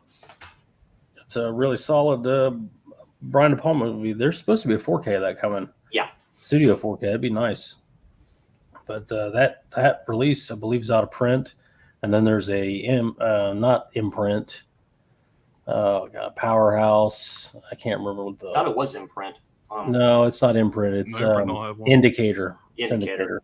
Yeah, this is the Choice Collection. So this almost plays like you put in the Blu-ray, and then it will show the menu for like a brief second, then it just plays the film, and then just goes back to the menu, the actual menu for the Blu-ray player. It just turns it off. But, there's murder that takes place. It's a Brian De Palma is got his own style, but it's a really underrated Brian De Palma, in my opinion. Yeah, it shows kind of Los Angeles at that time for what it looks like. So great stuff all the way around. So the fourth one here, I actually watched both of these, but talk about the first one, I guess. But it's Wall Street from 1987. This is a cool little release. I'm sure the 4Ks are coming, but it's both of the movies. Yeah, Oliver Stone. Yeah, both of them are Oliver Stone. They both have the same. It's the same story, Gordon Gekko. Gordon Gekko, obviously played by Michael Douglas, comes back for both movies, but it's about Bud Fox, who's played by Charlie Sheen, who's a young stockbroker. He's one that takes shortcuts. He wants to go right to the top. And every day he calls Gordon Gekko, who's this big-time investor. And he wants to be involved in his deals. He wants to work for him. And finally, he just shows up on his birthday with a gift of some cigars and gets a meeting with him and gives him a pitch. And Gordon Gekko obviously sees right through him and sees that he's really hungry and will do anything. And he gives him a tip about an airline that is getting ready to get a favorable ruling by the FAA over a crash. Yep. And he gets involved with them and decides that he wants to work with them. And the only way that Gordon Gekko will let him work with him if he continues to get him inside information. So that's what he does. And all of this is very illegal, and it's a rise and fall story, typical Oliver Stone type deal. I think it holds up very well. It is dated, but I mean it's New York. The movie takes place in New York City, so I mean that alone has its charms. Oliver Stone is also obviously very talented. Charlie Sheen's acting is pretty bad, but again he's pretty young. Martin Sheen, his father, plays his father in this movie. Mm-hmm. He's great in that. Oh yeah. I think he's probably even better than Gordon Gekko as far as the acting wise. You believe him as this character, as this union worker, plane maintenance, a man. And then obviously rise and fall. Fast money, the lifestyle, all that stuff. It is very 80s. It's listed as a crime drama. I don't want to, if you haven't seen it, I'm not going to spoil it for you. But the sequel is much more modern. The sequel picks up with the Gordon Gekko character getting out of prison, and a great scene where he's handed, his personal effects. He's getting out of prison, and the old ass phone. They give him a money clip, and they give him a gold watch from the 80s, and then they give him an old 80s cell phone. Yeah. And they send him on his way, and it was a lot of fan service to the first one. I like them both. What year did the sequel come out? I want to say it was like the mid 2000s. I don't think I've ever seen the sequel to 2010. 2010. Shia LaBeouf plays the same type of character. It's a great story. Both of them, I feel. I believe the sequel is on YouTube for free, like literally through YouTube if you have premium. They're both really good. I don't really have a bad thing to say about either of them. Obviously, the first one is better, but. So I don't know, probably 3.5 out of 5 for the first one, probably a 3 out of 5 for the second one. I'd recommend both of them. And like I said, I guess why I wanted to watch this, there's some stuff, really a lot of stuff going on in the airline business right now, and it made me think of this movie. Yeah. And then this movie is the first one especially.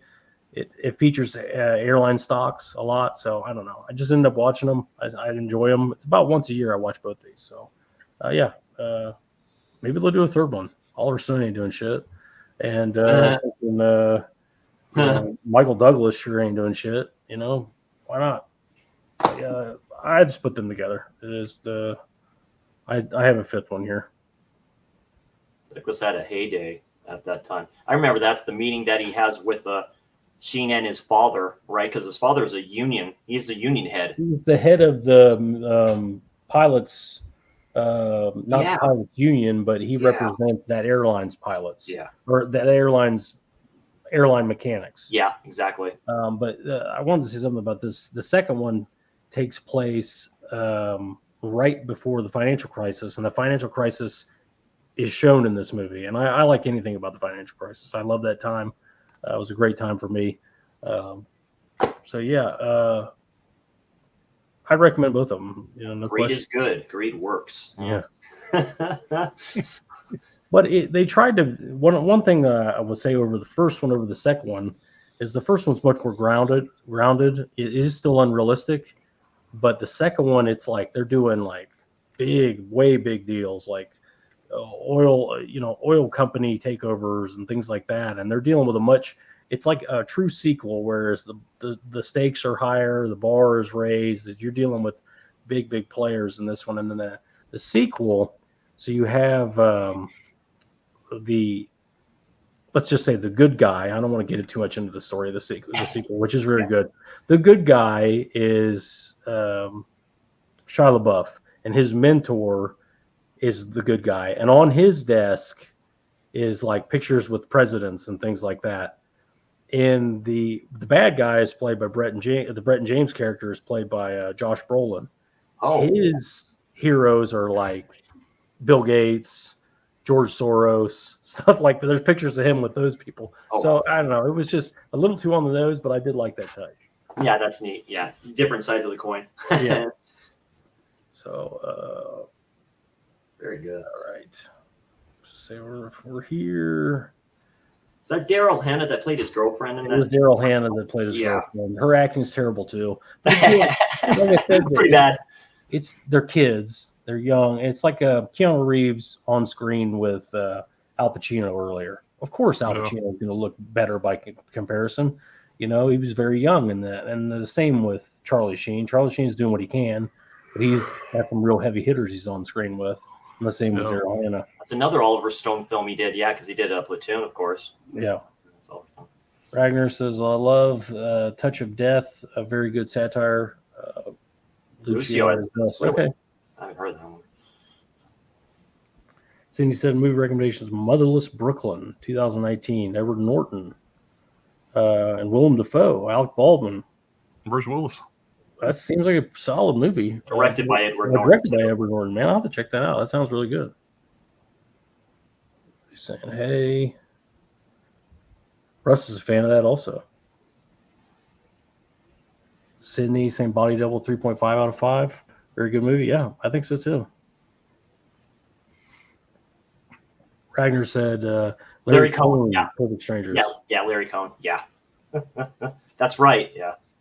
Sydney, Wall Street, 3.5 out of 5 for both.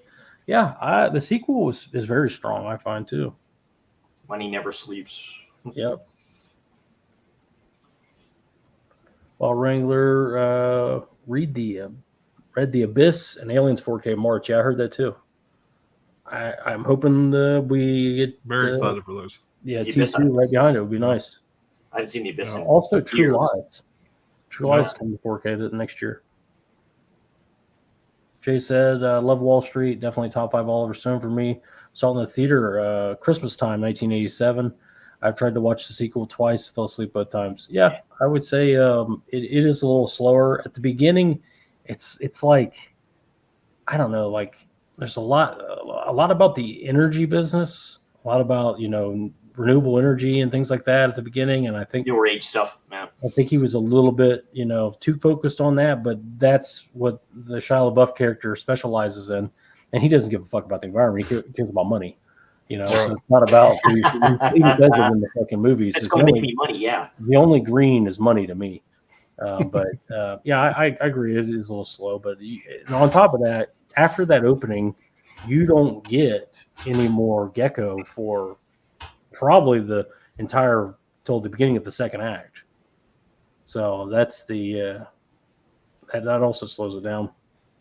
Jay says Daryl Hannah is the weakest link. She always have Splash though. There you go. Her and that missing finger.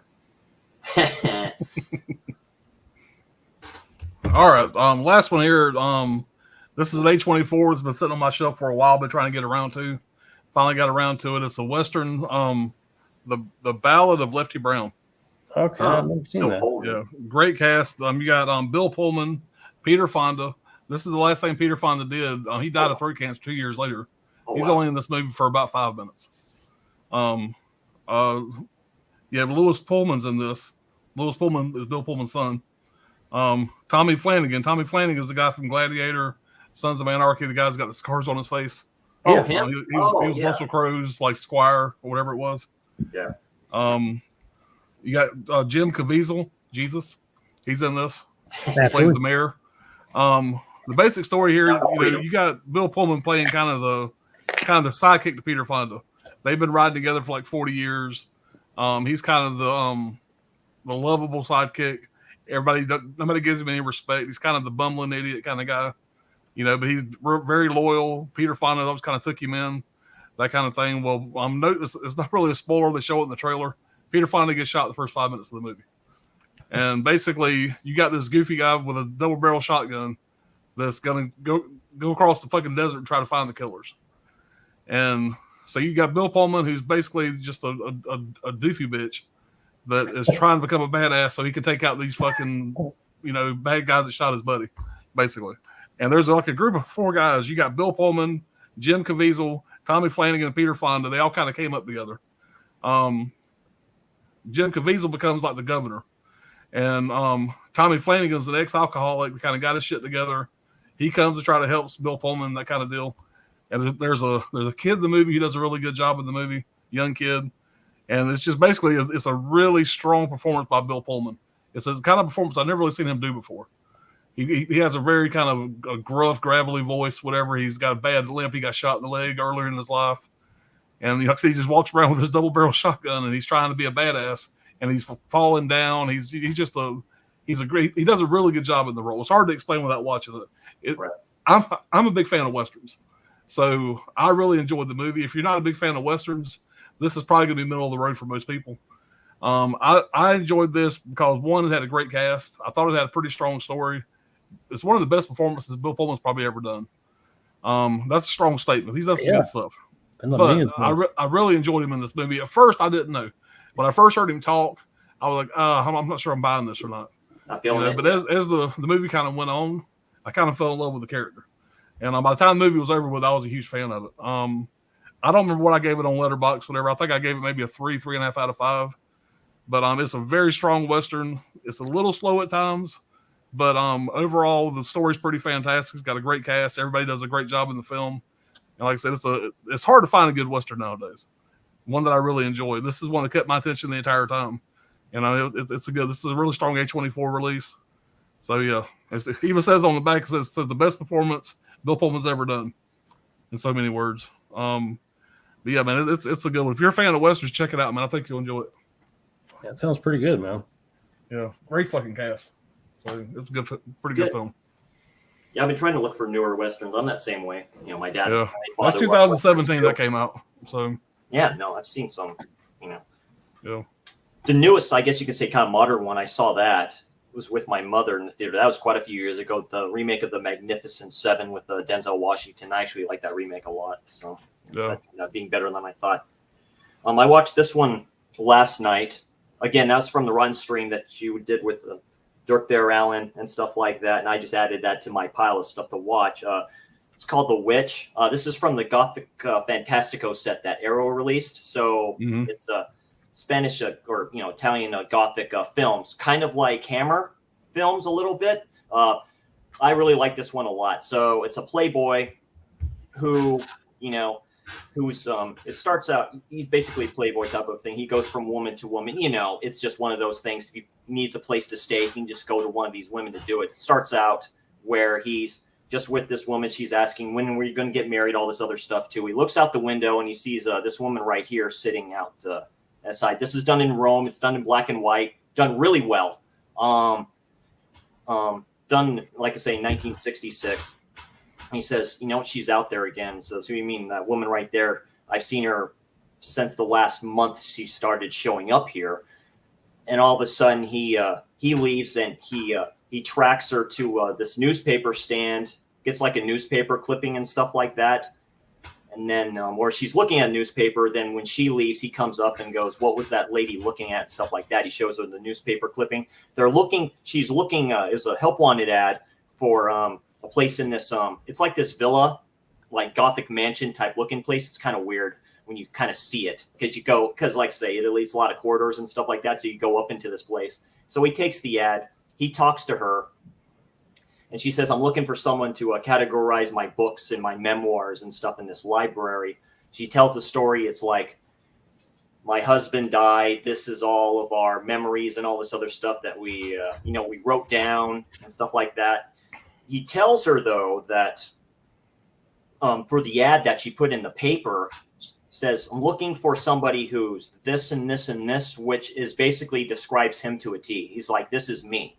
Like, how can that be possible?" and stuff like that. "What's going on? Are you like stalking me, or what's the idea here? Why do you want me here?"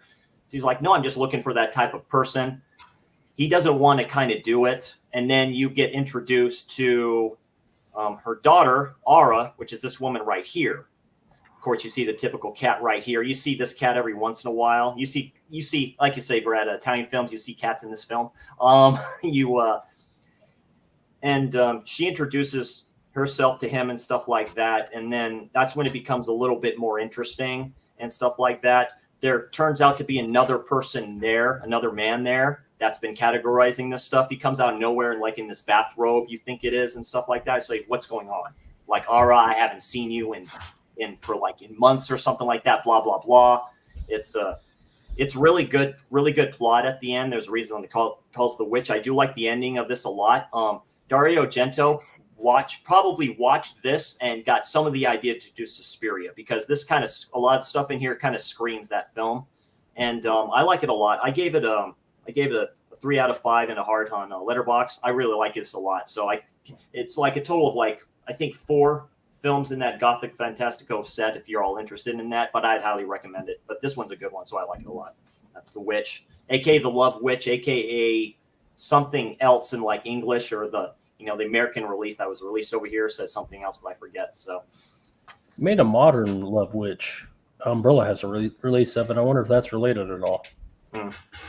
Could be. It's a good kind of Gothic type tale. I like it a lot. The acting is really good, by the way. So it's really good. You should see The Love Witch. I think it's on Shudder. It's definitely that style. It's supposed to look like it's made in the 60s. Okay, cool. 70s. Oh, Yeah. excellent. Yeah. Yeah, I've seen that on Shudder. I've seen it advertised, or I've seen the poster pop up. It's a pretty risque film for its time too, but you don't see no nudity and stuff like that. But yeah, it's typical. Like I say, put those little bit of giallo elements in it. The last one here, 1996, Fargo, the new 4K. Hey. Oh yeah.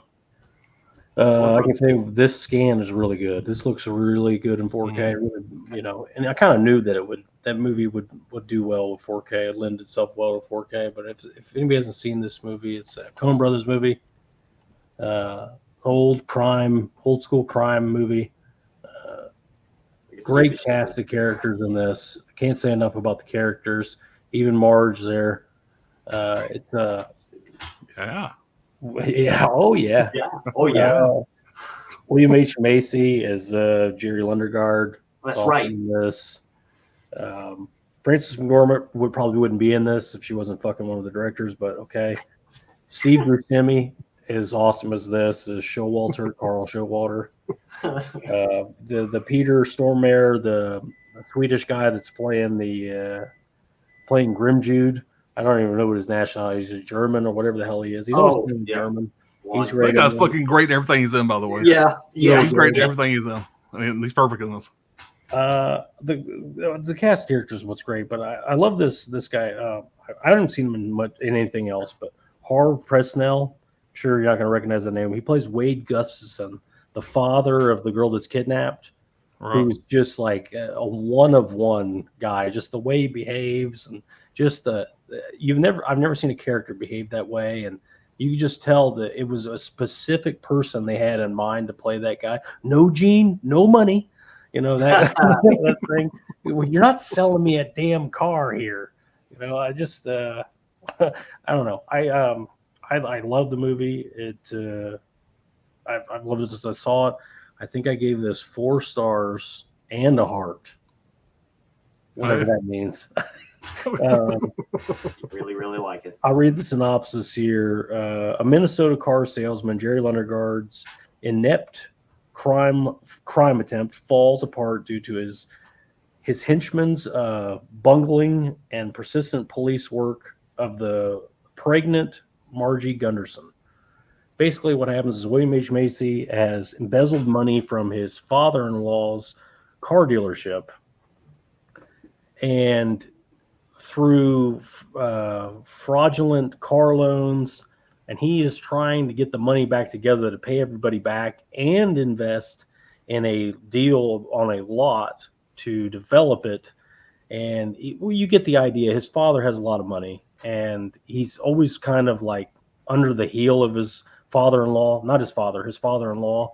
And he kind of wants to go at it his own. He's just been an underachiever his whole life and just always been a small little man. Everybody kind of treats him like shit, kind of for a good reason. He's kind of a slimy, smarmy guy. So he comes up with this plan to have his wife kidnapped. There's an Indian that works in the maintenance shop named Shep Proudfoot. Gets him in touch with some criminals to kidnap his own wife. He steals the car and gives the criminals the car as a down payment, and he says he's going to ask for $80,000, and he'll give them $40,000, and he'll keep $40,000 as long as his wife's brought back, and it's supposed to be a no rough stuff type deal. That's what he keeps saying, and but really he's going to ask for $1 million from the father-in-law, and only give them 40, and then that will wrap everything in a nice bow. He'll get everybody paid back and be able to make the investment. During this time, the father-in-law, who he reached out to borrow the $750,000 to buy the lot for, calls him in for a meeting, and it looked like he's going to get the money. So he tries to call the criminals and call the whole thing off. They bring him in for the fucking meeting, and he goes, "Okay, yeah, it's a good deal. We're gonna move in. We just don't know what your fee was." Your founder's fee. Yeah. They thought that they were he was going to bring it to them as an investment idea and get a 10% finder's fee. Well, he wanted to borrow the money, and of course it goes horribly wrong. He's like, we're not going to just give you $750,000, you fucking idiot. What the hell were you thinking? And they get in an argument about bank interest. It just goes all different directions. By the end of it, he gets nothing, and they do the deal without him. And he's just out there. He goes out to his car. It's in Minnesota, of course, and it's covered with fucking snow. So now he has to fucking clean his car off and go back home with the tail between his legs. And he freaks out. And he starts beating the shit out of his car with the ice scraper. That's right. Wow. The characters are fantastic in this. It becomes a very violent, like, cautionary tale, like all the people that die in his wake just because he wanted to make some money. He loses everything, and he's just this sniveling, I don't know, completely frustrated character. I could go on about it. I just think it's a brilliant piece of crime fiction, and that's another point of the movie. The movie opens and it gives this big, characters' names. This is a true story. The characters' names were changed to protect the victims and all this stuff. And it's totally fictional. Yeah. They just did that to, kind of make the story more serious and give it more dread. But yeah. And Frances McDormand's character should be 400 pounds. Yeah. Her husband is always feeding her. Yeah. Making her eggs, bringing her fast food. I think she's pregnant. Yeah. But he's fucking just stuffing fucking food down her throat. Yeah, the whole time. He's like, he won't let her leave the house. Like, she gets a call early in the morning to go investigate these murders that you're seeing on the screen here. And he's like, yeah, you can't leave until you eat her breakfast. And he sits there and watches her eat her whole breakfast. And then when she's finally eaten, only then she can leave. Maybe 2 hours later, he brings her Arby's. And then for dinner, they go to like a cafeteria style restaurant. And it's just the entire time she's stuffing her face. But I will say, I finally got some of that True Coat put on my truck. You get the True Coat put on there? Yeah, you got to get that True Coat. It's nice. They installed that True Coat at the factory. We don't have anything to do with that. But I'll talk to my boss. And of course, he just goes and wanders around for a little Yeah. bit. I don't know. It's a million one-liners in this. What the heck do you mean? If you've never been north of Minneapolis, Minnesota, they talk exactly like this. It's called the Minnesota nice accent. But if you talk to those people, they go, I don't know what the hell they're talking. We don't talk like that. Don't you know? Don't you know? They talk exactly like that. Minnesota. Anyway, I don't want to blather on and on about it. This is a great real crime movie. Great characters. I haven't even talked about these guys. Steve Buscemi steals the show, and he's this bizarre character. I don't know what you would call It's him. that one actor. Yeah, I The forgot guy that. they always refer to him as funny looking. Yeah. And they're like, oh, he was just kind of funny looking. Well, what way? In what way? In a general way, he was funny looking. Right. He's like, he gets in arguments with everybody. I don't care who he talks to. He gets in an argument with them, whether he's on the phone or it's a hooker. He's arguing with he gets a hooker. He argues with her the whole time. He's in the middle of knocking this hooker down, and the fucking Indian finds out that he might get him in trouble. The Indian just shows up and just starts beating his ass. Don't you dare hit me! Hit me. I don't know. It's a winner, and it's an okay release. I'm not going to sit here and gush about the release. These are all DVD features they ported over. Oh, okay. The scan does look really great. It is what it is. What is the Shout Select? Yeah. Pick this one up. I know. Hopefully, you can get it on sale. But good winter movie. Yeah. Yep. Great shit. You seen the trailer for the new season? Yeah. I did. Yeah, it looks pretty damn good. What's his name? God, from Mystery. I don't know. But yeah, it looks trippy. Yeah, it's showing on Hulu. A friend uses Hulu. I'm gonna have to check that out. That's great. I'll get back to it. I think I started, didn't I? Maybe I didn't.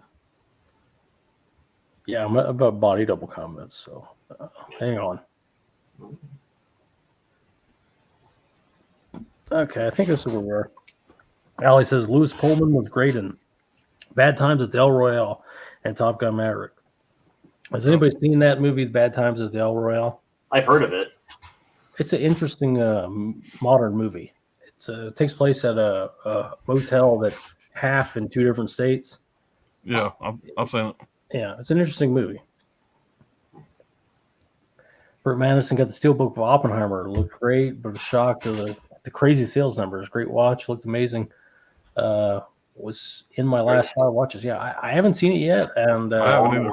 I have heard it's been selling. There's a lot of people picking that up. Hey guy, what's going on? Hey, guy. Says, What's please, up, in man? honor of the Naked Gun release, please OJ / the okay. Good reference. Good reference. OJ is great in Naked Gun. He just beat his ass the whole Getting movie. his ass beat the entire movie.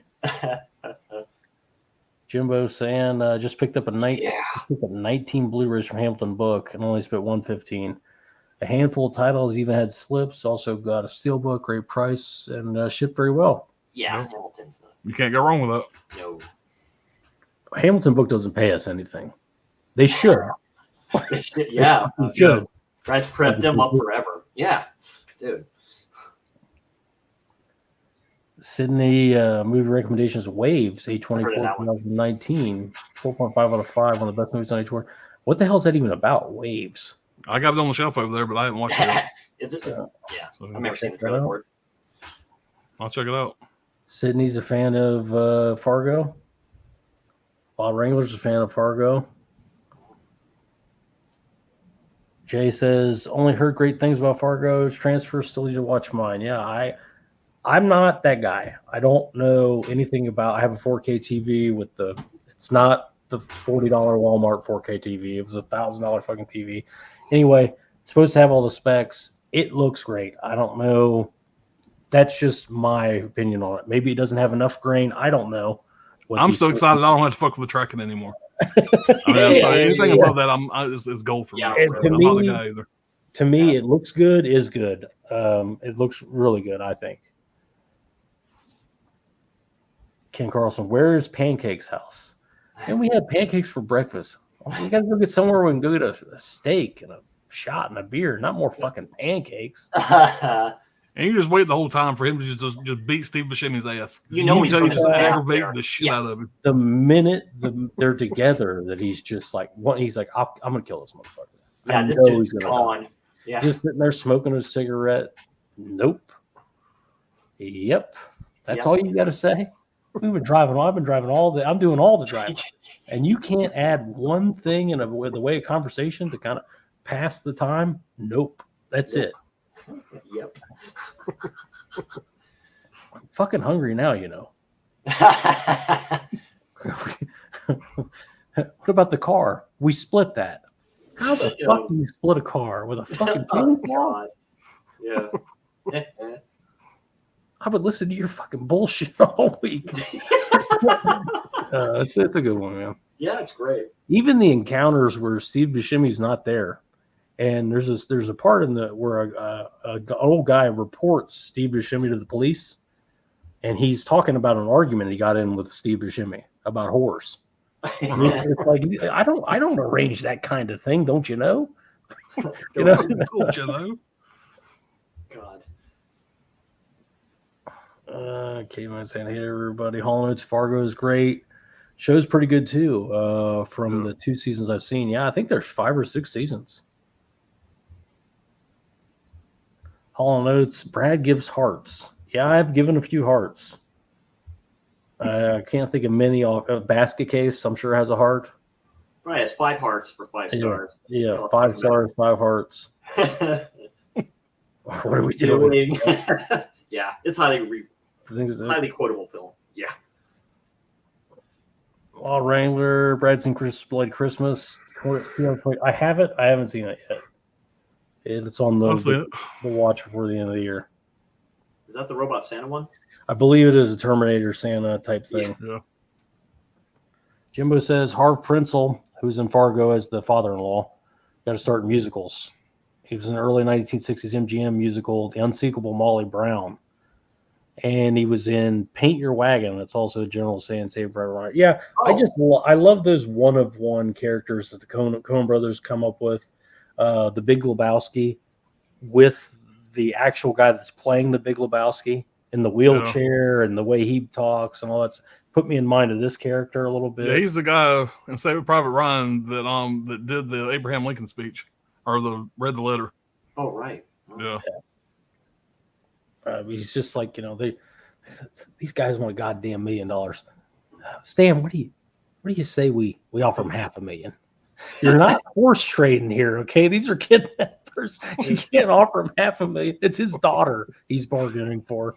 Macy's character is great, dude. He's just like a paranoid, just what have you.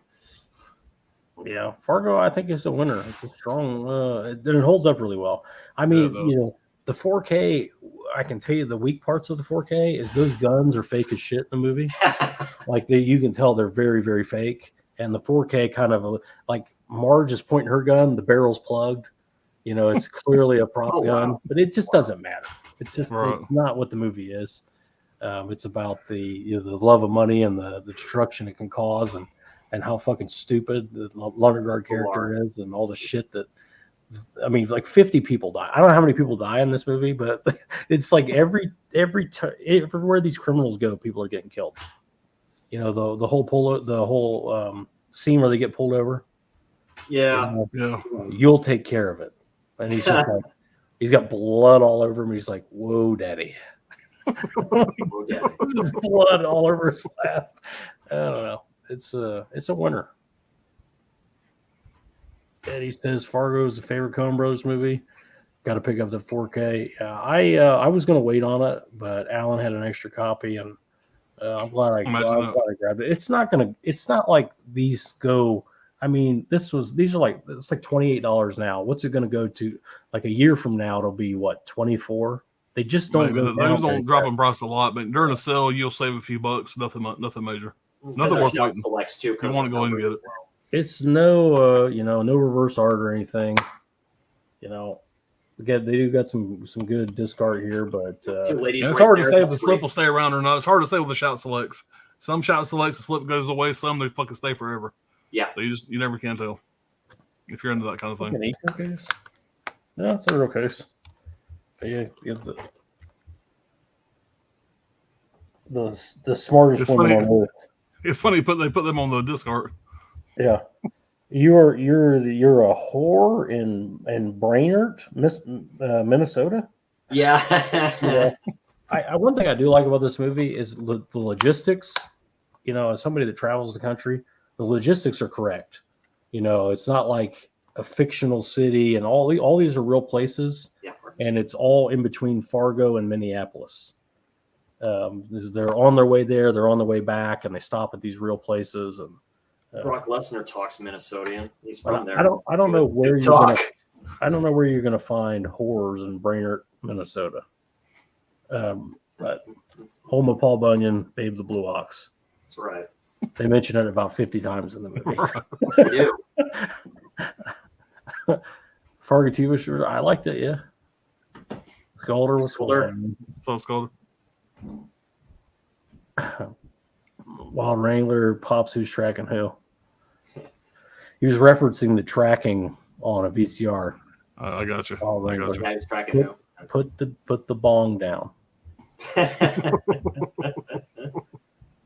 Wild Wrangler told my friend he to watch Frankenhooker. He said, "What do you say?" And I can attest back in the tracking days, if you slap the shit out of the TV just right, it fixes it. Most cases. Yep, that's right. Yeah. So Bunny ears it don't was, help worth the shit. it's kind of like blowing into the fucking Nintendo cartridge. Yeah, Stupid. it worked. Yep.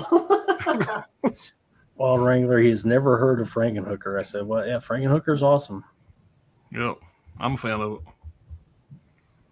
Jay saying Macy has about a dozen crooked deals going on. All all at the same time. Yeah. It's a lot. you can feel his fucking stress, dude. It's like, come on, He's dude, what Yeah, are he you spinning doesn't know doing? what he's doing. Yeah. His He's character spinning don't know. plates all over town, and he's just a colossal fuck up. Yeah. You know, you kind of get it where his character's coming from. He married, into this family. He's just this scuzzball. And there's a part where the father-in-law comes over for dinner, and he's alone with Wade and Gus and Macy's character. They're alone together. He says, "Yeah, you have time to talk about that. You know, think about that, the lot deal. You know." He goes, "It's a lot of money. You know, blah blah blah." And he goes, "Well, if we do this deal, it'll be real good for me and Gene and Scotty, his daughter and grandson." Mhm. And he says to him, "Gene and Scotty never have to worry."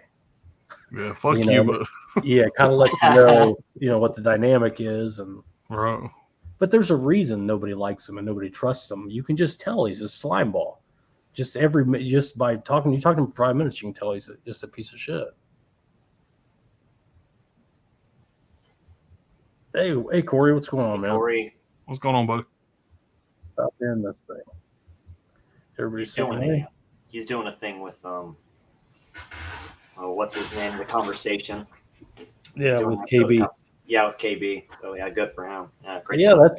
that's it. It's about 2 hours. School Yeah. night. We're gonna hit the button. I appreciate Chris for coming on and Absolutely. Yeah, man. taking the time on this mournful day where he has to go back to work. You know, normally Yeah. this is I not- survived the first day back, so I'm back in the groove now. Yeah, he's And ready there to I've you been go. there for another 9 years now. Takes about a day.